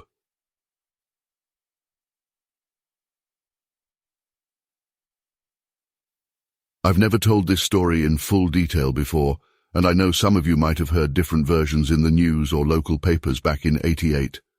I need to set the record straight about what really happened that night in Lee County. Yes, I'm Kenneth Orr, and yes, I did retract my official statement under pressure, but there's more to this story than what made the headlines. It was around 10:30 p.m. on August 9th, 1988. I was driving down Highway 15, about 8 miles outside of Bishopville. The air was thick with humidity typical South Carolina summer night. I'd just finished my shift at Shaw Air Force Base and was heading home. The road was empty, just me and the darkness, with my headlights cutting through the dense tree line on both sides. The first thing that struck me as odd was how the crickets suddenly went silent. If you're from around here, you know that's not normal for an August night. Usually they're deafening, but it was like someone hit a mute button. My car's radio started getting staticky too, which hadn't happened before on that stretch. I slowed down a bit, thinking maybe a deer was about to cross. That's when I caught this smell, like rotting meat mixed with wet dog, but worse, much worse. It was so strong I actually gagged and had to crack my window open, which only made it worse. My headlights caught something moving in the tree line about 50 yards ahead on the right side of the road. Let me be clear, I'm Air Force trained. I don't scare easily, and I know how to assess situations. What I saw step out onto the shoulder wasn't a bear, wasn't a person in a suit, wasn't anything I could rationalize. This thing was massive. I'd estimate 8 feet tall at least. Its shoulders were wider than my car door. The fur wasn't the brown you see in those Pacific Northwest photos. It was darker, almost black, with a greasy sheen that reflected my headlights. I hit the brakes hard enough that my tires squealed. My car ended up about 30 yards from where this thing was standing. It turned and looked directly at me. I'll never forget those eyes. They reflected red in my headlights, like a cat's eyes but bigger, set deep in a face that looked almost human but wrong. The proportions were off. The brow ridge was massive, and its neck was practically non-existent, like its head just merged into those huge shoulders. I had my service weapon with me. I know some people questioned why I was armed, but anyone in service will tell you it's not unusual to have your weapon with you when traveling between base and home. I reached for it instinctively. The creature took 2 steps toward my car. Each step covered about 3 feet, and I could feel the impact through my car's suspension. That's when things get complicated, and I know this is the part people have trouble believing. The creature raised its arms, hands bigger than dinner plates, and I swear it looked like it was going to charge the car. I fired 2 warning shots into the air, hoping to scare it off. It didn't even flinch. Instead, it made this sound, not a roar or a growl, but this deep, resonating sound that made my chest vibrate. I can still feel it when I think about it. I fired again, this time aiming low, trying to drive it back into the woods. I saw it jerk back, and there was this strange yelp. Nothing like any animal I've ever heard. It turned and moved back toward the tree line, but not like it was badly hurt. More like it was surprised. Here's where I need to correct the record. I did collect samples that night. Not scales like the papers reported. This thing had fur, not scales. But there were blood drops on the asphalt where it had stood. I had evidence bags in my car, again, military training, and I collected what I could. I also found tufts of hair caught on a low branch where it had re-entered the woods. The next few days were chaos. I reported it officially, which in retrospect was probably a mistake. The local radio station, WAGS, got wind of it and offered that reward, which turned the whole county into amateur Bigfoot hunters. That's when the pressure started. My superior officers called me in. They were concerned about the attention it was drawing to the base. There were liability issues about me discharging my weapon. The local sheriff's department was dealing with dozens of armed civilians wandering around the highways at night. I was given a choice, though it didn't feel like much of one. Retract my statement, say it was a hoax, or face serious consequences. With a family to support and my career on the line, I retracted. The samples I'd collected, they disappeared from my locker on base.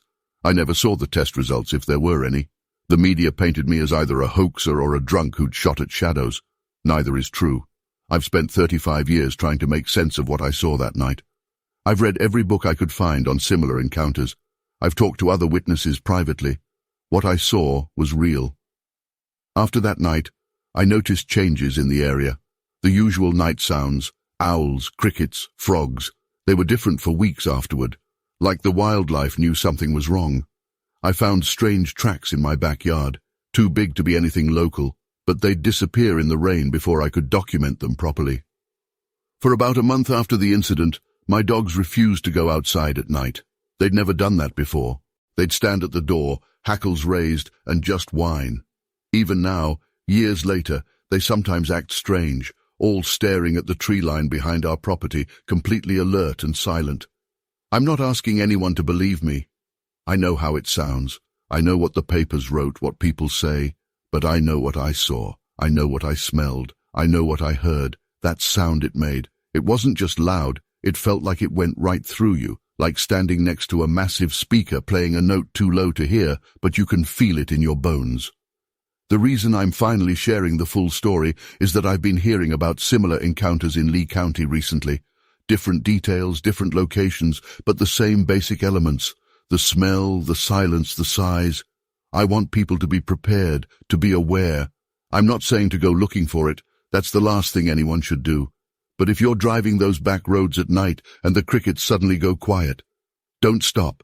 Don't get out of your car. Just keep driving. I still drive that same stretch of Highway 15 sometimes. I keep my high beams on now, and I never drive it at night if I can help it. Every time I pass that spot, I can feel my heart rate pick up. The smell comes back to me. That deep, resonating sound echoes in my memory, and I find myself checking my mirrors, watching the tree line. Some nights, especially in August when the air is thick and heavy like it was that night, I swear I can feel something watching me from those woods.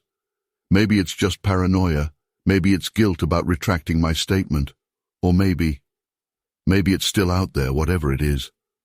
All I know is that Lee County is different after dark, and what I saw that night wasn't human, wasn't any known animal, and definitely wasn't a hoax. The papers might have gotten me to retract my statement, but they can't make me unsee what I saw or unfeel what I felt. That thing was real, and no amount of official denials or media ridicule will ever change that fact. I just hope that by sharing this now, maybe others who've seen something similar will feel less alone, less crazy. And maybe, just maybe, people will be a little more careful on those dark county roads at night.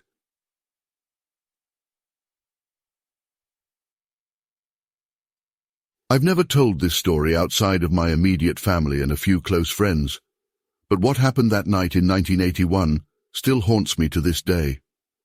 I was 19 at the time, and my girlfriend Sarah was 18. We were just regular kids from Parker County, Texas, doing what most teenagers did back then, finding quiet spots to spend time together, away from prying eyes. It was mid-October, around 9:30 p.m. on a Friday night. We had driven out to Tennessee Creek in my dad's 1976 Ford Granada. The spot was pretty well known among local teens, about 12 miles outside of Weatherford, down an old dirt road that wound through dense oak and cedar trees. The creek area was secluded, with a small clearing where you could park and hear the water running over the rocks. It was usually peaceful, but that night was different. The weather was unusually cool for Texas, probably in the low 50s. There was no moon, but the stars were bright enough to see the outlines of the trees. We'd been there maybe 20 minutes, just talking and listening to the radio. I remember it was playing The Tide is High by Blondie when something felt off. You know that feeling when the air suddenly changes before a storm? It was like that, but different.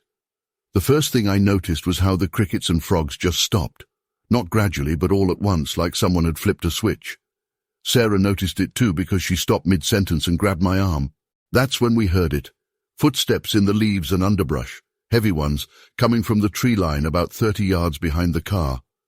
At first, I tried to convince myself it was probably just a deer. We got lots of those in the area, but these steps were too heavy, too deliberate. The sound would come, then stop, then come again, like whatever it was taking careful steps. Sarah whispered, "Tommy, something's out there." Her hand was squeezing my arm so tight it hurt. I killed the radio, and we just sat there, barely breathing, listening. The footsteps got closer, and with each one, I could feel a slight vibration in the car. That's when I knew this wasn't any deer. Then came the smell. Anyone who's ever lived in the country knows what a skunk or a dead animal smells like. This wasn't that. It was this powerful, musty odor, like wet dog mixed with something rotting but worse. It was so strong it seemed to seep through the closed windows. I started feeling nauseous. The footsteps were maybe 15 yards from the car now. I could hear whatever it was breathing deep, heavy breaths that sounded almost human, but wrong. That's when Sarah started crying quietly, and I knew we had to get out of there. My hands were shaking so bad I could barely get the key in the ignition. Just as I turned the key, something hit the back of the car, not hard enough to dent it, but like something had brushed against it. Sarah screamed, and I floored it. The tires spun in the dirt before catching, and we shot forward. In the rearview mirror, illuminated by the brake lights, I saw it. I've spent 40 years trying to convince myself that what I saw wasn't real, but I can't. Standing there in the red glow was this massive figure, at least 7 feet tall. It was covered in dark hair, with long arms that hung down past its knees. The face. I only caught a glimpse, but it was like a cross between an ape and a human, with deep-set eyes that reflected red in the taillight's glow. I drove like hell down that dirt road, branches scraping the sides of the car. Sarah was hysterical, and I wasn't much better. We made it to the main road in record time, and I didn't slow down until we hit the city limits of Weatherford. We ended up at Jack's all-night diner, where we met up with my best friend Mike and his girlfriend Beth. They could see how shaken up we were. After we told them what happened, Mike insisted we go back. He had his dad's hunting rifle in his truck, and Beth's father was a deputy sheriff, so she had a really powerful flashlight. Looking back, going back was stupid, but at 19, you don't think straight. We drove out there around midnight, 4 terrified teenagers trying to act brave. The smell was still there, but fainter. Mike kept his rifle ready while we looked around with the flashlight. That's when we found them. The footprints. They were huge, at least 16 inches long and 8 inches wide, pressed deep into the soft ground near where we'd parked. They were clearly foot-shaped with 5 toes, but no human could have made them. We found 6 clear prints before they disappeared into the rocky ground near the creek. Mike took off his flannel shirt and laid it next to one print to give us a size reference, but none of us had a camera.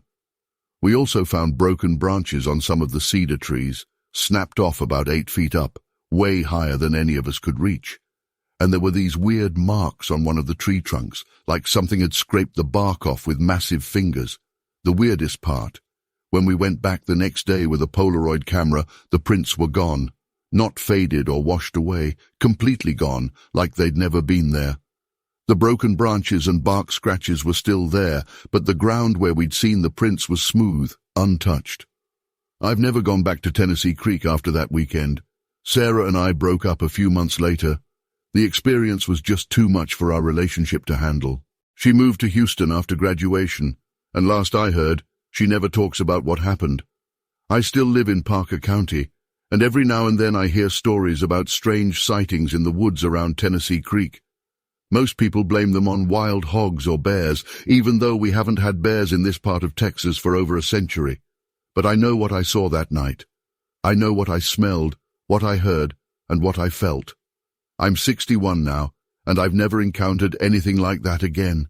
Sometimes I almost convince myself it was just my teenage imagination running wild.